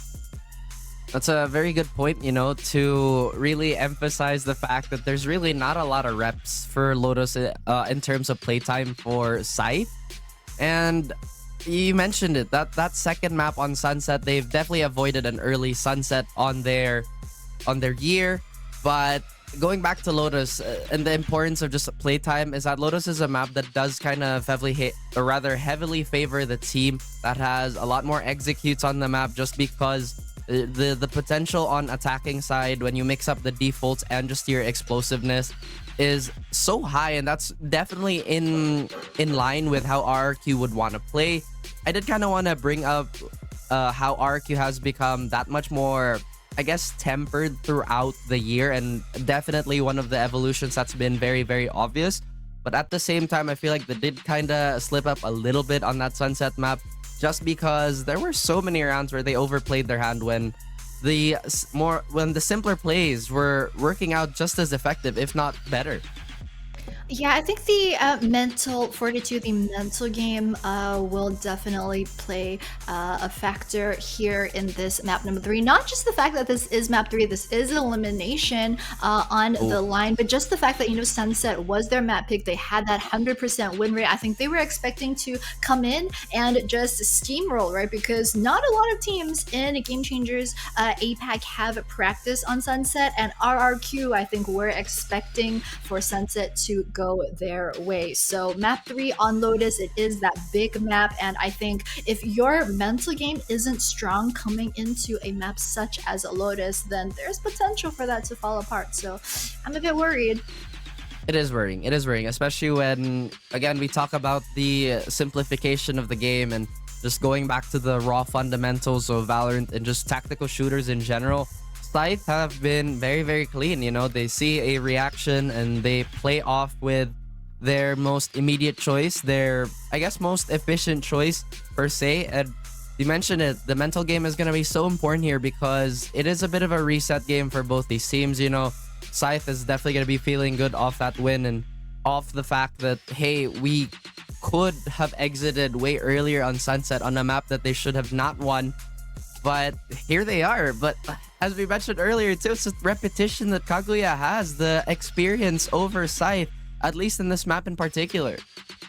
Yeah, and that's also one of the points of contention for this map 3, right? Because you've got Lynn coming in for SCYTHE, and we've been bigging her up the entire tournament because homegirl deserves it. Lynn, the linchpin of SCYTHE's success this week. But when you're on a map that you maybe haven't been scrimming as much on, I don't know, this could go either way. But I mean, SCYTHE, they've got a whole bunch of players on the squad that have shown their consistency. They've shown that they're able to step up when we need them to step up. So, hopefully we get a good series.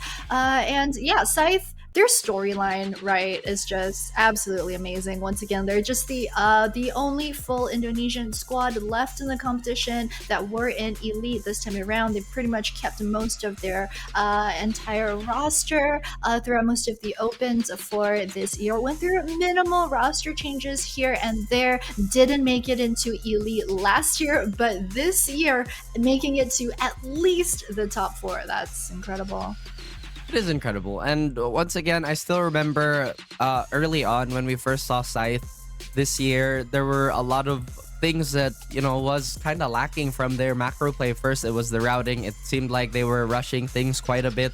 And now they've evolved to one of the safest teams. I feel like I like to reiterate that every now and then, that they're just so systematic. And it's just proven how much time they've invested into just getting better and how active they have been. In terms of just kind of being critical of themselves and, doing the usual stuff as a competitor. But the same could be said about every other team we have here. RRQ, as we mentioned, a lot more patient in comparison to how they were at the start of the season, so on and so forth. But, all of that too is kind of culminating in this one map. I don't think anybody wants an exit when they're this close. They're just literally 2 series wins away from going into grand finals. Yeah, I mean, they're one map and then the next best of three series against Full Sense Sapphire. That's coming up right after this before we find out, who gets to play versus SMG in tomorrow's grand final and then who gets that single coveted ticket to Sao Paulo. But I mean, just so many good things that we can talk about this Scythe NWJ squad, right? As you were saying, like they play a much more focused and much more controlled game. We've seen their evolution throughout through the opens. They managed to squeak in at the end of Open 3 into Elite, so they didn't have to play in the last chance qualifier. I think they ended 5th, 6th at the end of that Open 3, so managed to just get enough What? points. Whoa! Gecko? I get it, but at the same time, I'm not entirely sure how this is gonna fit in Kaguya's playbook, Oh, but it seems like they're ready to show us. I mean, we don't usually see this come out from them. I would have bet that they would run their Raze and Jet. They run a couple of different compositions. Exactly. We don't always see the Raze Jet, but I would have thought that in the map 3 they might want to bring it out. But they're gonna switch things up a bit, going with the Gecko. They generally do tend to stick with the Omen Sky and Cypher when they do play Lotus on the side of Scythe. However, it's gonna be pretty standard, pretty meta for them. This is the composition.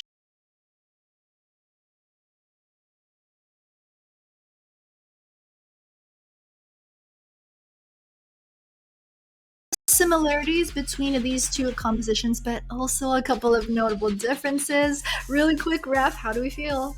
I'm not sure how to feel about this Gecko pick, honestly, because they might need the slowing down because boy. that's what Gecko does. But if they still want to play at that breakneck speed, I think this might be a stylistic conflict.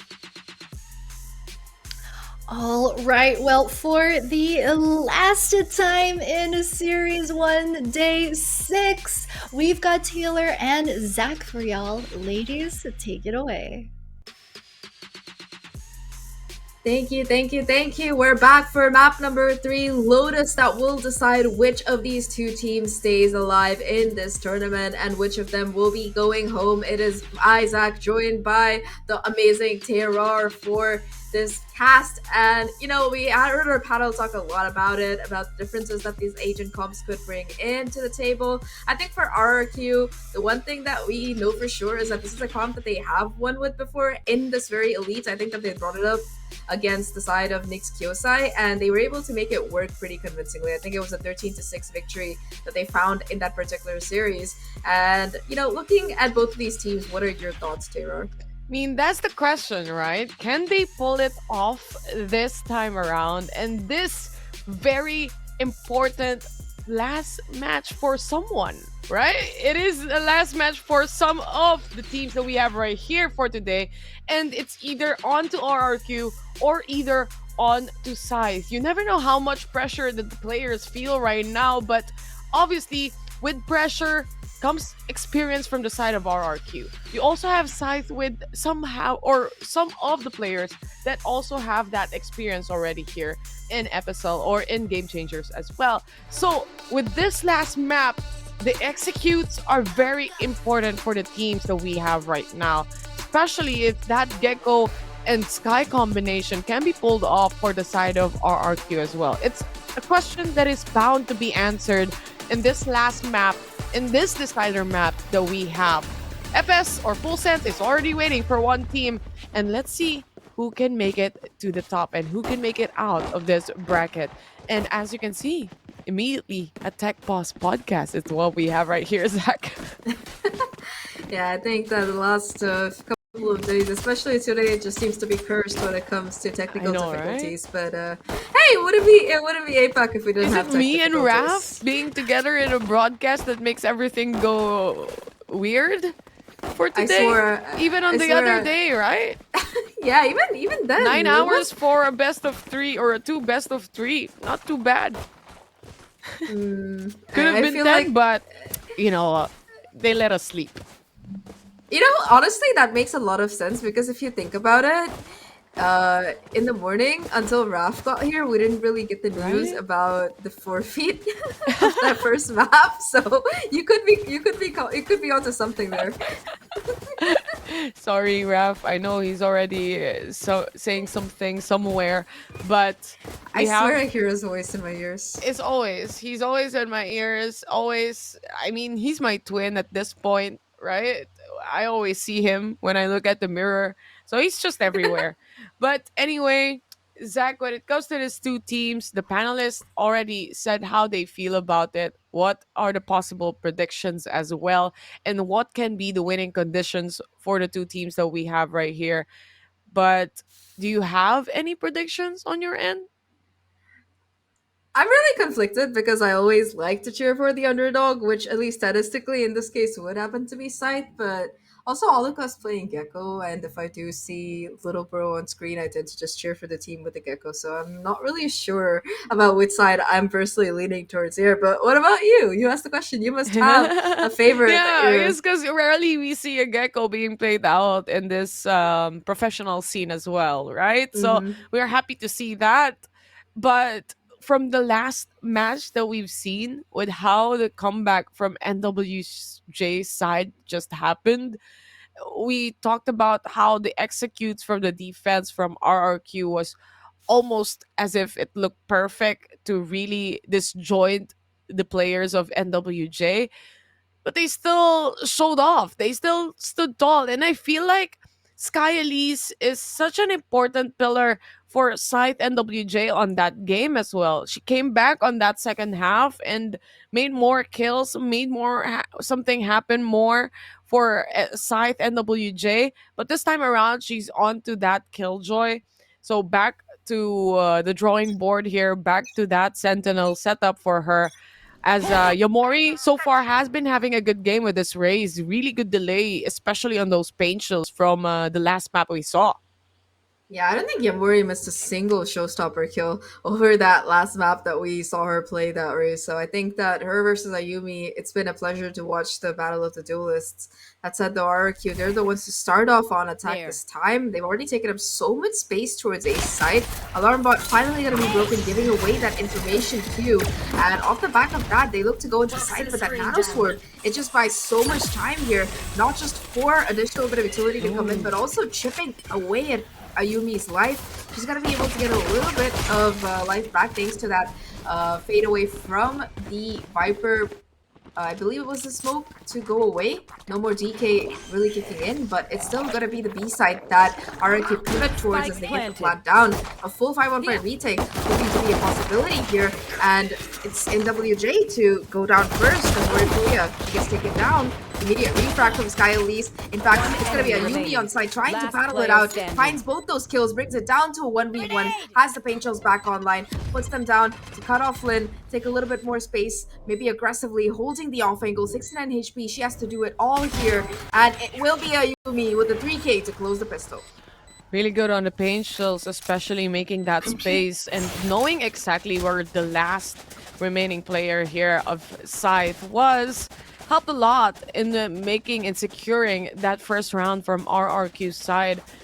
But we saw that Wayman Plaza spike, everyone else can do the skirmishes as well. And in this type of scenario, especially on pistol rounds, that's very essential. That's added manpower for your team. And RRQ was very close though. It was still a 1v1, and it was just a matter of having that info, that knowing that someone is on to link, took them or gave them that round as well. But let's see on this next following one, as we already see a spoiler alert on the side. That's Snapsky to go down. This gives them a chance to pick up that gun, and that's towards Lin with a Spectre now. They take a side here, and so far no traps, no more orb, no more nano swarms to delay them any further. Yeah, it's just gonna be a full flame to come in here from NWJ, like you mentioned. They were able to at least retrieve that Spectre, but it's still a Yumi who pushes out further towards CT to take down Sky Elise here. Now RRQ, they know that most likely the flank is gonna be coming down from behind them at this juncture. The door opening will be the sound cue they need to reposition for this post plant as well. Flash comes forward, Kaguya tries to jump in to spray from Iceberg. It's too much to deal with. The paint shells as well. Ayumi will touch on Oriofilia, and now it's just Crescents versus the world's Aluka with the Marshall to take her out. At RRQ, they convert their anti eco 2-0. They took Nevsky out here and make it a little uneven from the get-go, but RRQ, they know their strengths. The post plant is already set. They also took a lot of space despite being a Yumi alone onto Heaven. And that Painful skills, again, we've seen it time and time again, even from the previous map from Yamori's side, how powerful Painful can be, especially in delaying and maximizing the space created, especially in a map like Lotus, where you have that certain aspect of being a little bit claustrophobic on some angles, and that Patience does a lot. Yeah, I think that so far, utility usage wise, both of the Razors have been absolutely slaying out here. But in this map, I think Ayumi on the attacking side will have to find a couple more of those lucky kills, or at least well timed kills to make the round work out. RQ, they exert pressure towards the C side. They've mostly been conditioning that A and B, mainly towards the A side in the last couple of rounds here. But now it's going to be a little bit of a change to come out of them. They cut noise towards C side, probably waiting for these smokes to cycle through. Thrash to come out as well. Ayumi following the shark through here. However, it's still Skylace to find the kill. Immediate refrags come through, making it a 3v3 situation. And there's going to leave a couple of guns on site that could be picked up if the squad and if the NWJ squad isn't quite careful. Pain shells do come out though, trying to take space off the back of it. It's gonna be Crescent and Nimori pushing on the side. Natsuki though still finds the kill. First one goes in favor of RRQ. They try to keep their numbers up, but immediate refrag will nevertheless be there. Now it's just Nimori and Oriophilia versus the world here. Make that just Iceberg 1v2 situation. Steps into the smoke and immediately gets shut down. NWJ, they convert their full buy. They do convert that full buy. The setups from NWJ here, specifically that Viper Orb and the Nano Swarm combination, very deadly for RRQ side. You know that, yeah, Ayumi can hop in, no problem. There was also that ult from the get-go as well, but there's no trade-offs. There's no other players that can go in and truly go in and convert that initiation from the side of RRQ because of those delays. Nevertheless, they were able to pick up trades after trades, and that was just a bonus from RRQ's side. NWJ, though, they do have a two Bulldog setup here, one Judge, and that double Vandals. This Judge can be a showstopper, perhaps, for NWJ side. We've seen this from Split last time, how powerful this can be. Yeah, well, for sure. It's just really nice at not just creating that space as your duels, but also finding those opening picks here. And Ayumi, she seems to be considering whether she wants to put it down early on instead. She will get away with her life here. The swing from Skylace comes through. Dark cover, though, it will make getting an entry onto the site much more difficult. Oriafilia, in fact, shuts down Ayumi here. It's the opener. Second pick attempts to come through. It is going to be the Judge at close quarter to take down Aluka as well as her teammate here. The plant itself will still come through thanks to Little Bro doing his job here. But numbers, it's just Iceberg versus the world. He's able to find the first, trying to do a little bit more here. The second to boot, but the defuse itself, it already comes through. And it's going to be the second round for NWJ. Micro decision of actually making that plant happen. This allowed NWJ to secure that 100% success rate on the retake. They know if they kill this wingman, there's an ult coming in from Bess that could pick up the spike. And if it is, or rather from Iceberg, and if it is planted, then there's no other choice but to make this post-plant scenario happen for RRQ side. And it happened 2 times already. It happened in the previous 2 rounds that we're looking at, that Wingman takes the spike towards the site, and there's no other option for RRQ but to push, because they have to protect that spike. They have to get it back, or they have to reposition themselves for that post-plant scenario. And so far, NWJ have been working great around this kind of setups that is coming from RRQ. I think also the repositioning to come out of Aluka in that round, or rather the lack of expectation of the reposition on side. I think that it was Skylise who was kind of holding it down there, but Aluka who was not just expecting the judge to be up in her face at that juncture. So it was just really nice defense to come out of a hold to come out of Scythe on that C side to boot. And of course, like you mentioned, really smart of them to let that wingman just go through there. They knew that they could defuse a spike, that they would have the numbers advantage to ensure that they could continue that, and they get the round off the back of it. Early timeout forced from RRQ Kaguya. Their economy not in the greatest spot, gonna force them to be a little bit more passive, possibly, as this time around they're just again trying to walk up A. Micro decisions giving this rounds away towards NWJ's side. They do have a showstopper available here. They also have a neural depth, really powerful utilities to come across with in the hands of NWJ. Can they actually bounce back and catch up to There. that?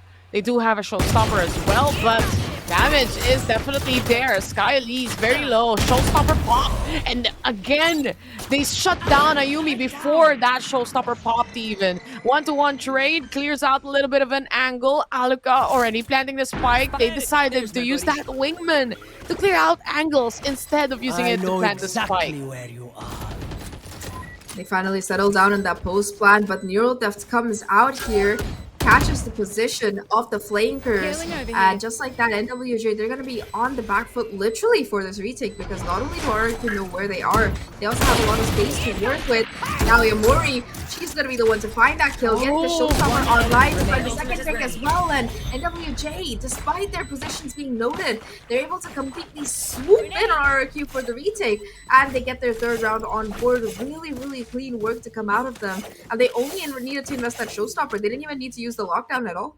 Such a clean retake coming in from Scythe here. The use of the Trailblazer to really figure out who's hiding onto Hut, who's hiding on site, and fully utilizing again the showstopper coming in from Yamori here. She has been phenomenal in maximizing the utility power, especially coming in from a race, from a boombot, from a paint shell, from a showstopper itself. It has been hitting perfectly towards RRQ side. This good read coming in from them as well. It's been taking up the lead for them. And even Sky Elise being super low in that kind of scenario and wrapping around her teammate just to make sure she gets health. This decision making coming in from them really gives them the rounds itself. Delay is there from the Nano Swarm. A flash settling in as well onto the side.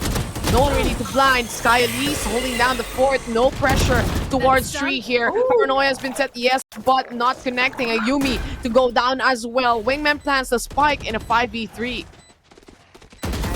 With Skyly still holding down the tree angle as well, this post plant has become suddenly much more awkward. In fact, Skyly is, despite the 3v5, gonna be using that lockdown to just clear outside completely. Or if Ilya taps the spike, Iceberg tries to deny the defuse, but it's just RRQ across the board to find these crucial kills here. That 2v3 situation, despite that, it's gonna be side control completely in favor of NWJ. Oh, Skyly's just happy to stick the spike, and she'll get it down all the way here to deny RRQ that round. They find the kills in the end, sure, but the round itself Standing in is for between us NWJ. and victory. Beautiful lockdown coming in from Sky Elise. And with this lockdown, it gave them more than enough space and time to defuse the spike before they even come back on the site itself as well. No punishment towards that. No punishment towards trees, actually, that allowed that ult to just pop and basically give the space away towards Scythe here. They do have a Viper's Pit now, Zach. An operator even on that investment.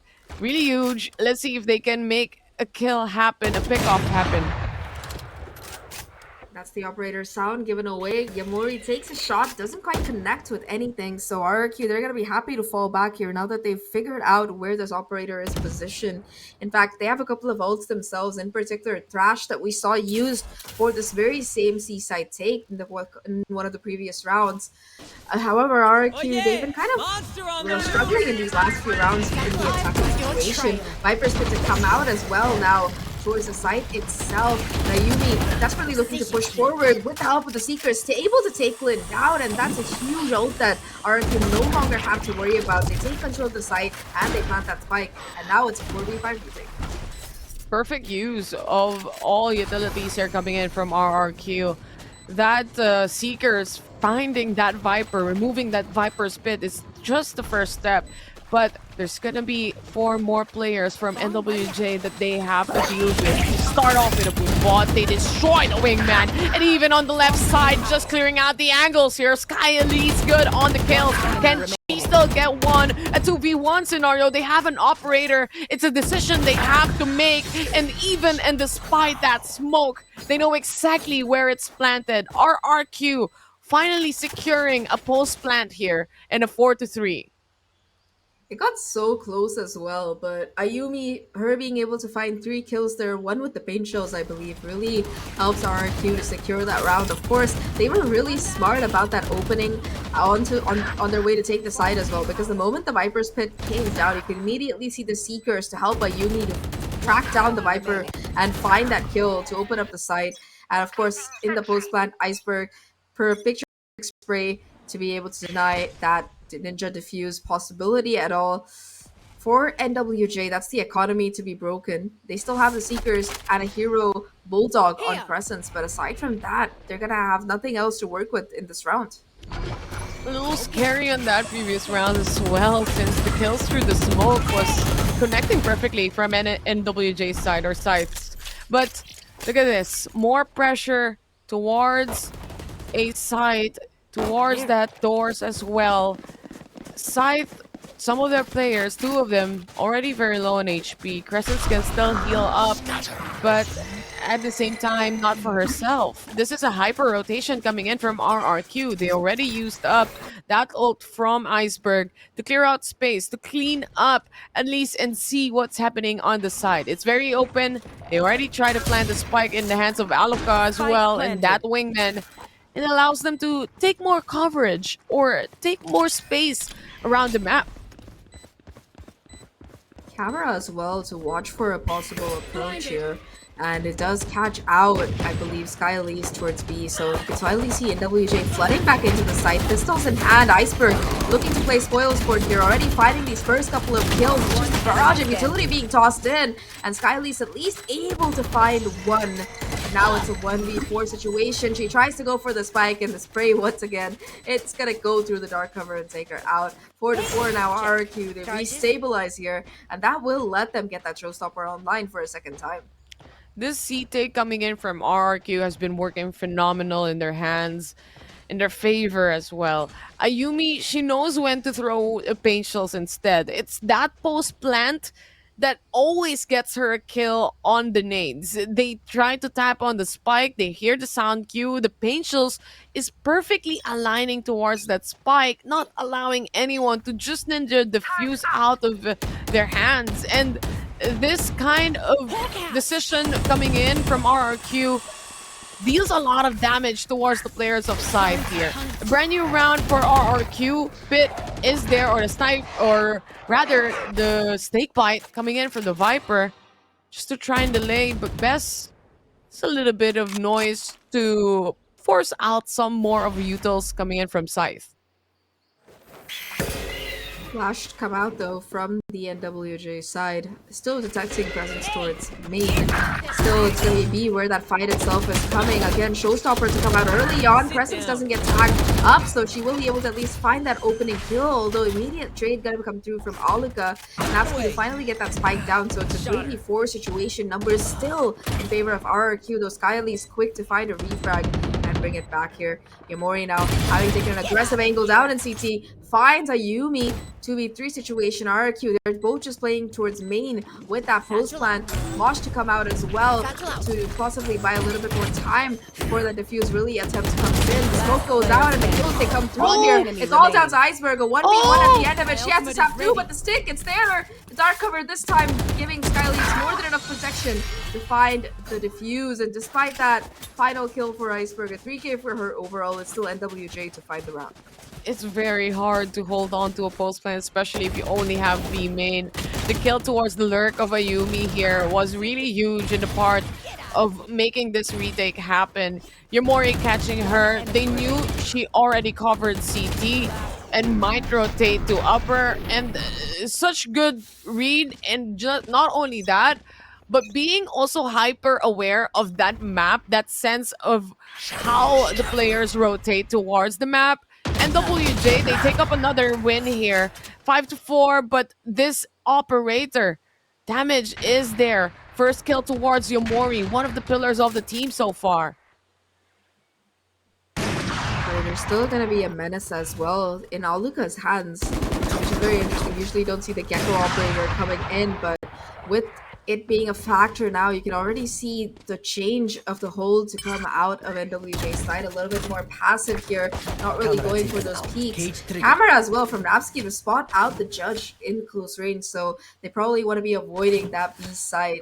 You can see them just pivoting towards A instead, and that's going to be where that execute is finally coming in. Oreophilia tucked into Cave, looking to find some damage. In fact, does take out Iceberg. Presence for a second kill to Rudo. Lonapsky finally trades it out. Now a 3v2 situation. Numbers still in favor of NWJ here as the Neural Theft it comes out. It spots the remaining two players, and Lynn herself watching for the cross, waiting in the angle. Won't find anything because it's just going to be the rotate over towards that east side. Crash still online for Aluka. How are they going to play this? This is the strength of that Gecko in a 2v3 scenario. They can take control of some map here while the spike is already being planted. They do have that trash available. They play and wrap around through City side instead. And this lockdown from the Killjoy might be huge, but it's not too far off from where they are located. They can also just come back to the site and wait this out, especially with the trash available. It's already been used up here to catch no one. This gives them a little space, but already space taken up. Skylee's good for one. Aluka left alone, and Lynn just continuing to defuse for the team. Scythe yet again to secure another point. Just these lockdowns, they've been so good And to up come out of the NWJ squadron. A second round to be won off the back of just a really good lockdown here. So much space that you really get on this map, especially when the sites are so small. Unfortunate round for RRQ. I don't know if they expected the lockdown to really come into play there in that 2v2 situation, but it seemed like they were ready for it. You could see that the thrash was for that exact eventuality. Just the fact that it didn't connect with any of the three players made it very unlucky for RRQ's side. Now, once again, it's going to be the operator in the hands of Yamori. This time around towards A. Will be repositioning a little bit, possibly towards another off angle instead. But Bess, again, she's the one to find that opener, finding Crescents, just like that. They do have that free farm on the orb. This operator shutdown from Bess. Really phenomenal kills coming left and right across the map. C has a little bit of a clear up, but they know that A side can be open. Oreophilia available with that paranoia. Trailblazer trying to figure out where she's hiding. They see her, Napsky. She tries to go for the push, the pinch. Oreophilia repositions herself here. They're not quite sure no longer. A 5v2 scenario so far for RRQ, looking good. But you just never Spike know. This planted. post plant seems to just fall off from the latter part. But with that man advantage, it seems a little impossible for Scythe to make it happen. That first kill is what they need. The paranoia connecting. Leap perfect as well. She's a little stuck. Last player standing. Really invited out, and it's just not gonna happen. RRQ, they're ready for the angles and ready for those final kills as well as they Last get the round fifth round in on the the board half. for themselves. The operator once again jumping between hands here back into Aluka's pocket, and Aluka once again just one off the thrash. She's been really farming up the ult throughout this round, throughout this half here for RRQ's side. Talking about ults though, it's Scythe to have the advantage here for sure with the Seekers as well as the Showstopper. What they are kind of struggling with though is the economy, because you can only see that they have money for 2 rifles. Yeah, they do have money for 2 rifles, but to say the least, they have a judge in play here in the hands of Lynn. A really good choke point hold on to B as well. Anyone crosses, it could be multiple kills at a time, as you know the power of a judge. But say the least. RRQ, they know they have to be more careful. That round that they had a while ago, those pickoffs across the map, not just on A, but also on C, really gave them a lot of space, and map control is the key, and especially in the Lotus with the 3-map scenario, or 3-site scenario rather, it's a lot. Yeah, I think RRQ, knowing about their enemy's economic situation this time, are opting for safety numbers, with the exception of Napsky, who does like to go on the lurk, play for that control that you were talking about. It seems like they have their sights set on C. Seegers to probably start things off here. Yumi satcheling in. Once again, it's the same kind of play, an attempt at crunching in whoever's playing on site. But this time around, it seems like C has been left for the retake here. The stack, the gamble from NWJ not really working out in their favor. Now they look to go in for a quick retake. Ayumi through the smoke, trying to find a gap to play around, but instead it's going to be NWJ across the board to find these kills. 3, in fact, to come in, and Crescent's in the close range with the frenzy just succeeding here. Now the showstopper to boot as well. It's all down to Snapsky. A 1v5 for her. And just like that, despite the lower economy, NWJ, they still come out on top. That 7-5 that we're looking at in their favor. A flawless sweep to close out this final round. The timing's Switching just sides. perfect for Scythe to take on the round here. Halftime it is. Scythe on the lead with a 2-point advantage. Let's see what our panelist thinks about this first half. RRQ, take it away. Scythe on an absolute tear, tearing through RRQ in this first half, 7-5. RRQ though, some good things to be said. They look like they've managed to calm themselves down and pacing themselves a lot better.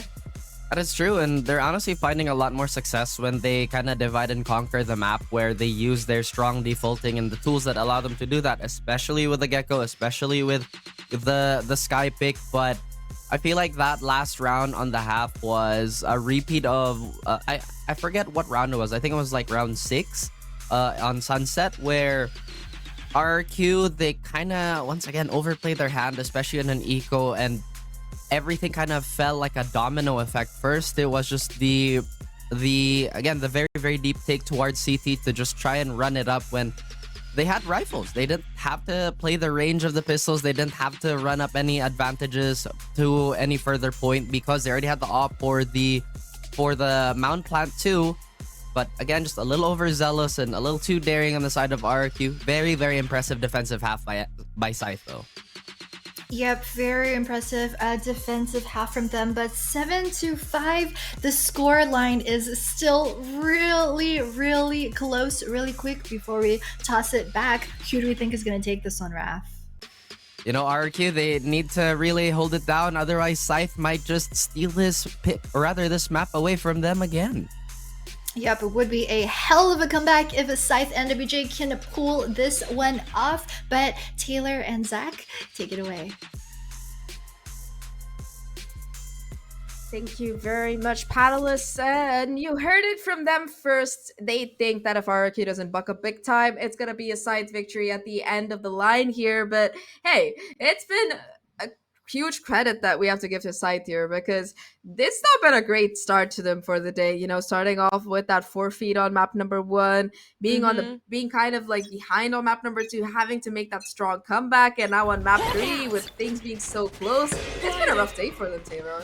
Definitely a rough day indeed, I think, for everyone as well, since we have to say goodbye to one team here. But who will it be? Scythe or RRQ? Crystal round yet again here on the second half. Let's see how this turns out. Yomori goes for a flash with the help of that Sky. They try to take out, but Iceberg on the corner, freely taking up the kill. She can reposition. No, there's no TP. It's gonna be that stuck up, but the help of Ayumi, especially with a paint shot kill as well on the side, will be a little bit of a pressure towards NWJ. 2v3 scenario. Spike is still with them. They can still reposition, especially with that smoke. Yeah, you can see Skylace does provide a little bit of backup for Crescents to get out with the spike. They look to regroup and play together, possibly heading towards a pivot in the direction of the A site instead, which is completely empty. And it's the right call to make, because they should be able to at least get that plant down. That said, though, if you do look at Crescent, she's going to be 30 tagged up seconds quite left. heavily. Does have her full Spike utility planted. kit to work with here. Uses the flash to find if there is anyone from RRQ already up close and personal, but since that's not the case, they're going to be playing quite far apart. A risky choice when it comes down to this 2v3 scenario. But if Crescents can find at least one kill, maybe buy enough time for her teammate, it might be everything. One enemy Spots out the remaining. head, and it's going to be best to find and take her down. It's all down to SCYTHE. She's going to have to do the heavy lifting here. No real boost plan to work with, unfortunately. Turret swings out. It's going to be her trying to find these kills, but the Frenzy at the close range just melts her down here in RRQ. They take the pistol again. Why did I sign up Too for this much shit? people on the side to recover from Don't that, even and start that also shit, that mate. smoke. You have to push. You have no other choice. This round goes to the side of RRQ, the pistol, and perhaps that advantage can also gain them the next round, can make it to a 7-7. This cross towards C really created a lot of pressure for side as well. And despite that, that painful kill also hurt the side of NWJ. Do have that less of a manpower, as we say, and a disadvantage when it comes to that. But nevertheless, here we go on the second round. We've seen a lot of thrifty happen. Can they make it again? Nabsky, she knows there's going to be some people on B side. The traps has been set. There's that tripwire they have to be really careful about. But this positioning, they can also open the door, which is exactly what they're doing right now. And the players of RRQ, they're just waiting patiently and moves away onto C. Yeah, they're just being super cautious here. They know that these kind of anti-eco rounds, there's always the potential for these pistols in close range to not really work out in their favor. I think that RRQ, they're making the right call here. Gonna be getting more information off the back of that flash, so this B site, it definitely is, it's gonna be where the execute is coming at RRQ. They're more than aware of that possibility. Just a team of flashes to come through, the swing off the back of that iceberg to find two with the ghost. Still the immediate refrag to come in, and Oriophilia, she finds another kill. Still 2v3 situation. Aluka pushes out. Ayumi with the satchel to find that final kill. And RRQ, they stabilize here 7-7, though for a second it looks a bit scary with the way NWJ were just getting kills across the board. Man, you know that feeling when you have a raise on your team and you just want to push A, but you get pushed back a little because of that satchel play from your teammate? I yeah, I feel for Nabsky at that point. Messed up a little bit of her aim, but no worries. Ayumi is definitely there to take on the kill anyway and secure that round for Team RRQ. Now we are looking at a 7-7. Fair fight indeed is what we have right here on our map 3, our decider. Aluka still has that Marshall. She was able to pick up a kill from that a while ago. They do have 2 sheriffs as well. And Lotus as a map, those kills or those utility play can give you a lot. Nabsky, very low on the HP. Trailblazer has been used by Crescents here. Doesn't destroy any trap. This is still a setup for B side that they can definitely use. The heals come up, they take space and control onto A main as well. Time to hunt. Yeah, RRQ, they definitely have that proactivity towards this A side, but you can see that SCYTHE is still watching for anybody who could push out, maybe go in for a possible flank here. So really nice discipline to come out of the NWJ side, but Iceberg, a 6th sense perhaps, chiming in, will find a kill through the smoke, completely not it's gonna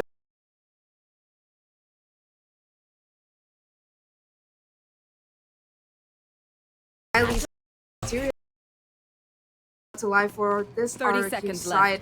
It's gonna be Nabsky and Bess versus the world, it seems like. You can already see Nabsky looking to make a play on the flank, will open the door, possibly try to push out, but it's just a bit of additional pressure. She has to find the timing on the kills, does not expect SCYTHE to tucked away into the corner, and just like that, it's all down to Bess. A 1v4 to deny around for NWJ. An impossible task, it seems like. At least she finds the first though, able to take down Lynn. But now, the clock ticking, she might be able to at least pick up that rifle, but that Molly denies even that. Denies it a little bit longer. There's a lot of swarm, still a 2 setup swarm coming in from SCYTHE as well. The delay is definitely there. She would rather die off from the spike than give the kill towards Scythe here. really well executed round. They waited patiently, try to see where the traps of the Cypher might be, and don't give any or that big of an info towards RRQ or being set on the trap. To be fair, Ophelia really nice on that sense as well, to know that they're trying to pin down the trap here. I could see where it's coming from. Might as well make a pre-fire, a spray happen inside through the smoke. And she actually managed to pick up that kill. But again, you have that disadvantage from the side of RRQ. They weren't on a full buy here. But this time, a heavy investment yet again in the hands of Aluka. They do have that operator. Yeah, it's gonna be the operator coming out in this defensive half for the first time for RRQ's side. I don't think that they've really made noise with it, so it's just gonna be Aluka looking to hold down A by herself with the open hand. Bit of a risky strategy, especially when you consider the angle that she is holding down, but it might be rewarded if they walk into it. It's just a sliver, and while she spots out the helmet, she's not able to find that kill onto Yamori there. So that's at least NWJ side knowing where this operator is present. It seems like they still want to try and push into it, but you can already see that the rotation is coming in from RRQ's side. It's gonna be the backup that Aluka desperately needs to hold on, or to help hold on to the site here. We still have a smoke from Nabsky available. You have that cage, a trailblazer, set pace, and see who are the players from side that are still waiting there. I think it managed to at least see one of the players, not quite sure how many, but they do set up the smoke again. The operator, though, successful this time around. They take one pick off. Spike has been dropped here, but they do have a rotation onto B, clearing out the corner. That's going to be a Yumi to secure the trade. Patience to move further back. There's that showstopper being popped by a Yumi. Timing is off the essence. The showstopper doesn't connect. This allows them to at least plant the spike right now. The 3v2 pressure is on, and that's RRQ to already pinch in on the side. RRQ 8-8. Really nice retake for them to equalize things here, 8-8, like you mentioned. And really, that was such a nice round overall to come out of them, whether it was the position of the operator, Aluka repositioning towards B to find another kill, and of course, just the way that RRQ were so quick to jump in, not really letting that post-one setup materialize out of this NWJ side. And well, NWJ, they were able to find a couple of entries of their own with some really nice shots out of Yamori. It just wasn't enough because RRQ, they had the numbers throughout that fight. So now a timeout to come out for NWJ, their first timeout of the game, I believe. And it's gonna be pretty interesting to see what they talk about, because even though they don't have the economy, they have a lot of the crucial ultimates that you expect to see in a swing round like this. And if they can bait out, for example, the thrash from Aluka, or at least get that spike down, maybe put that lockdown to good use, buy a little bit more time on it, it's definitely around that NWJ can still win, because they were able to win quite a few thrifties in that previous map on Sunset. They also do destroy that economy in Side's hands as well. But again, showstopper available for Imori. She's been very particularly pulling this off well from the previous map as well that we also saw. And when it comes to utility and arrays, you gotta give it to Yamori. She's been doing great on that one as well. Trash available for Aluka to take, to use up as well if the timing is perfect. But this operator proves a little bit of a nuance to side. They have to be really careful which angles to take. They can't just do dry peaks here. And we only have basically 2 flashes coming in from the team, a paranoia and also some flashes from Crescents. Counter flash to come out here, though. It's gonna be RRQ trying to push off the back of that. The paranoia connects, and Ayumi finds that opener onto Sky Elise here. First blood once again in favor of this RRQ squad. Lin on the lurk on the other side does realize how much space that RRQ have taken up on A, and immediately will fall back to regroup, possibly with the rest of the team. The lurks from RRQ so far not able to do too much damage, although at least Ophelia is able to take a bit of a armor off of Iceberg here. Still a 4v5 situation in favor of RRQ, and they still have that operator online. it's just gonna come down to whether or not NWJ can really find any kind of opening pick, because so far RRQ, they're just so in control here. So in control to a point where they're so deep onto A main as well. And Ayumi has been catching a lot of utilities from the side of Scythe, 30 from that seconds nano left. swarm up to that shells. But on the other hand, they do have Best to heal her up. This gives a little bit pressure towards Scythe. They don't know that A basically has been taken up with a camp. They know it's gonna be B. Aluka!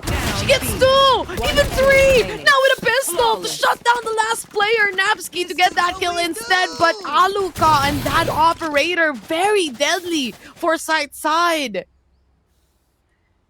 You know, if you think about it, Aluka has had quite a trajectory as a player, going from that Reyna main that she used to be, to kind of flexing in that duelist slot, to controller, and now as the team's flex player. It's just pretty impressive how far she's come, and despite whatever role she's on, it hasn't taken away her penchant for opping either, as it comes out after that round here. RRQ now at 9-8. They have a chance to really just steal the game away here, because it is a swing round here. Vi finally in the pockets of NWJ. You can see them looking to put pressure on the C site, but that early one way to come out of Iceberg, it just creates so much pressure here. They finally managed to get past it, but now there's a second one way that they have to contend with to boot if they want to really try to deal a little bit more damage. And they have control of Mound at the very least, but once again, it's that 1-2 flash punch play that RRQ have kind of excelled at keeping in their pockets for a situation like this. They're not going to swing off of the back of it, though. I think they realize that NWJ has a heavy presence, and it's just going to be the 3-stack on site waiting for a push. You can see the position of Napski here, all the way from A, but the camera looking towards A main as well. They still have that full control of A without even being that deep in taking map control, just because of a simple cam. And this allows at least 3 of the players from RRQ to really position themselves here on C and stop the players on their toes. But we also see a showstopper available in the hands of Yamori. This can be deadly for 30 RRQ's seconds left. side if played correctly. That's the showstopper pop, and again RRQ, Ayumi. They know what they're up against. They know how to deal with it as well. Really good map control and really good sense of maximizing the positioning that they have. Yeah, I liked how Ayumi was just 10 sitting on seconds top of left. there. They heard the showstopper, and RRQ they didn't even flinch. They just sprayed her down from the sky. Yamori had no idea what hit her there. And just like that, with the 3 kills coming through there for Ayumi on that C site, it's just going to be another round for RRQ, the 2 remaining players for NWJ. They know that their team doesn't really have the economy to work with, and they know that they're not going to be winning a 2v5 in 20 seconds left, so they're just going to hold on to these guns for the next round. Really necessary as well if you consider where the economy lies for the team. Just gonna be sheriffs on every other player, it seems like. So rifle gonna be given to Yamori. She is gonna be trying to use it to probably get that opening pick here, but that's the major ult that NWJ did expend. They used the showstopper. They still have the lockdown as well as are one of the seekers, so they have something to work with in this round.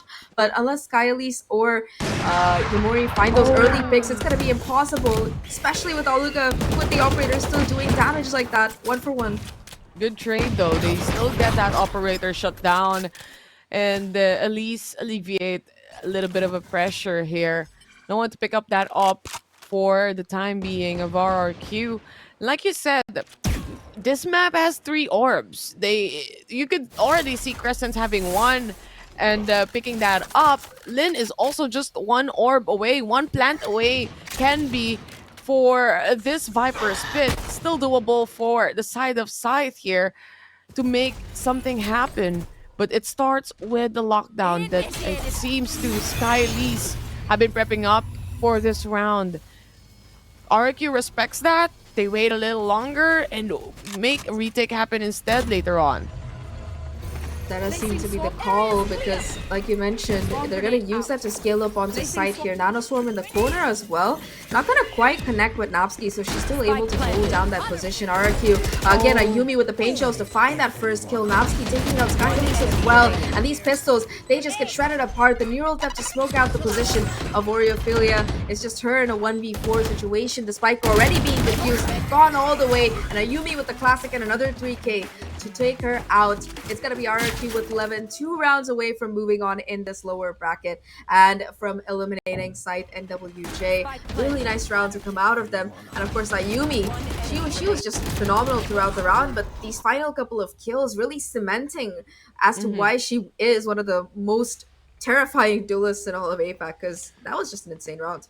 She knows when to fight, she knows when to put pressure, and aside from that, the confidence that Ayumi has on really taking up space and control over the players of SCYTHE here, you could see it oozing through the screen that we have right now. She has the showstopper yet again available and caught by Pachel is gonna be Oreophilia. This utilization and playing around her utilities and her teammates' utilities as well has been working out great for Ayumi. The operator from Aluka just really showing off through the rounds that we're looking at, and it's a little scary for the side of SCYTHE here.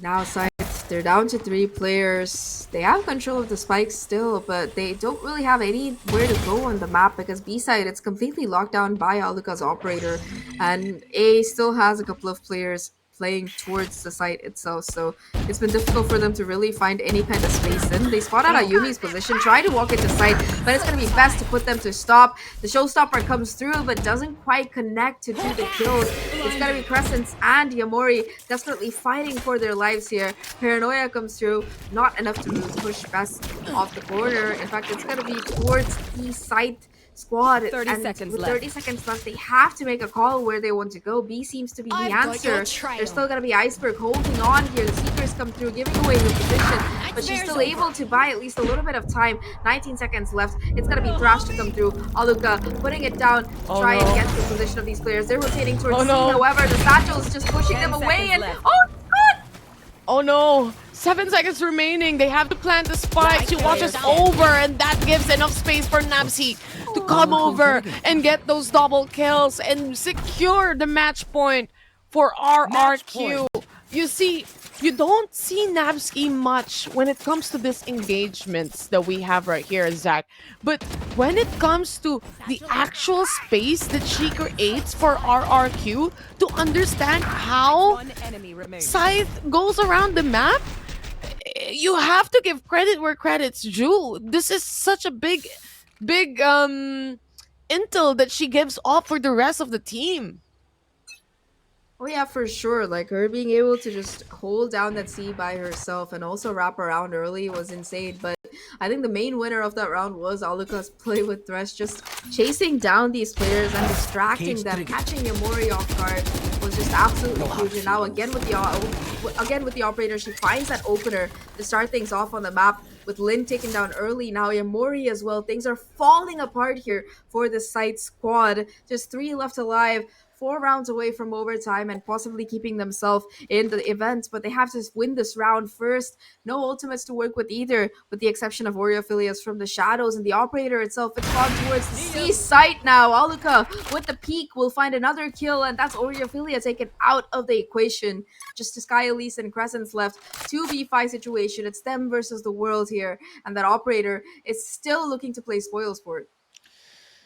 Pretty difficult to take angles here, especially knowing that there's an operator being set up. Up above is Iceberg. This might not be expected for the side of SCYTHE, but they actually try to cut her. Paranoia settles in, and Nabsky to finish things off with a triple kill. RRQ survives another day and will be moving forward here in Elite, Zach. They are indeed. It was a hard-fought victory. The sunset probably didn't go exactly how they expected, seeing that it was their map pick, but they come back stronger on Lotus, and they're able to find victory to stay in the tournament alive. Really nice to come out of them. It was a little bit slow, but they finished in style. And that said, it's the end of the line, unfortunately, for NWJ's side. It was an incredible performance that we saw come out of them, and they finished with their all-time best placement of that 4th place. But it is unfortunately the end of their tournament line here. No more chances for Sao Paulo for them, and it's the end of their Game Changers gear, at least for 2023, though I'm sure we'll be seeing these players back for that Hope next so. one. That said, though, we have our top 3 locked in space, as well as we know who is going to be heading into that lower final. But before that, let's see what our panel has to say about the game that we just saw. Thank you, Taylor and Zach. RRQ finally put the pieces together when it counts, making their reps on Lotus count. So I feel like they were running out of ideas, running out of steam towards the end there. It was so close. They kept it so close to that 8-8 before just finally losing that on the 8-13. I completely agree. Again, we talked about how we have to emphasize the experience of RRQ on Lotus, and speaking of experience and comfort, I feel like Aluka really did come alive once she took that responsibility or made that swap from being a much more supportive Gecko on the first half, or at least in nature, into being first contact with the operator and then kind of letting her utility take a secondary position. But once again, you know, despite how NWJ tried to do what RRQ did and kind of just dividing the map, finding a weak spot, they just really couldn't do it. I feel like the lack of a proper playbook for this map really made them, or at least gave them, so much difficulty. But either way, they still managed enough rounds on a very, very impressive defensive end. But like we said, there's just so much emphasis on attacking when we're playing on a map like Lotus.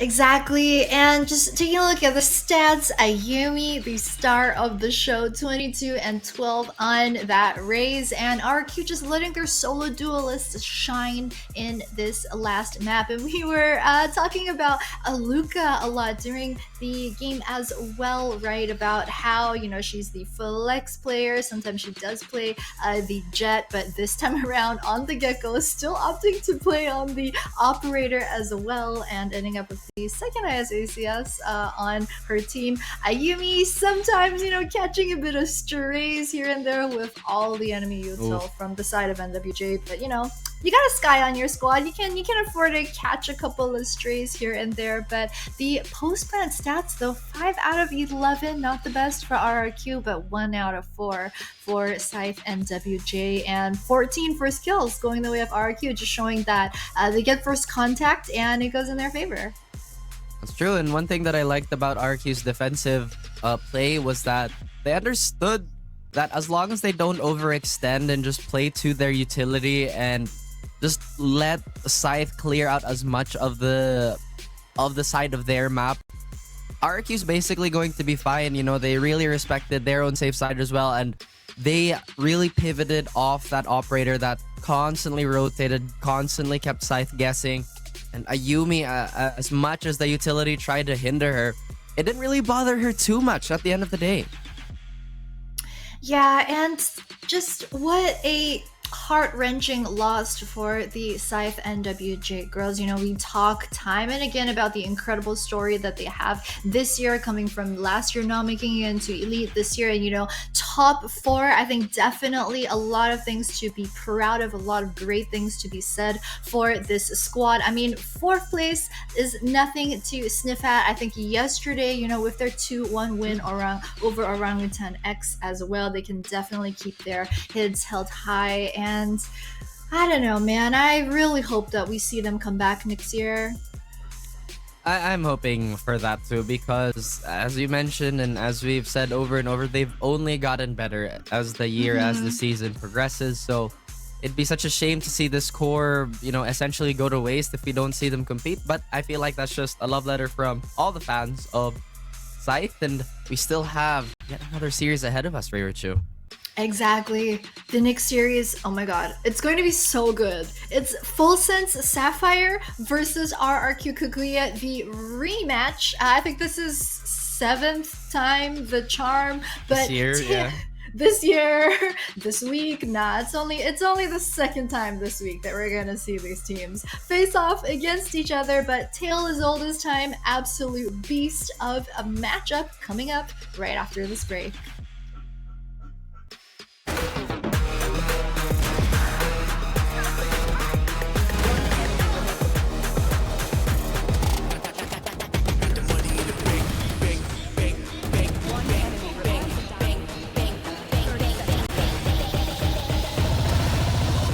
money in the bank. Spike down. C.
Money in the bank.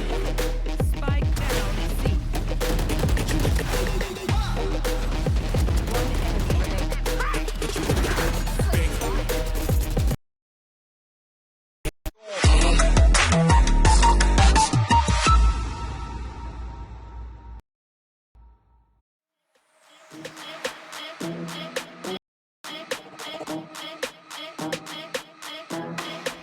enemy remaining.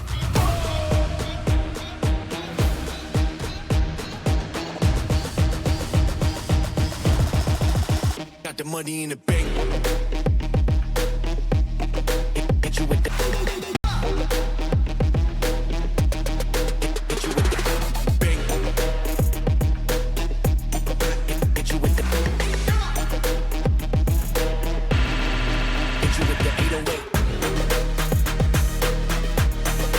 Hit you with the hit you with the 808. Bang to the break, bang to the break.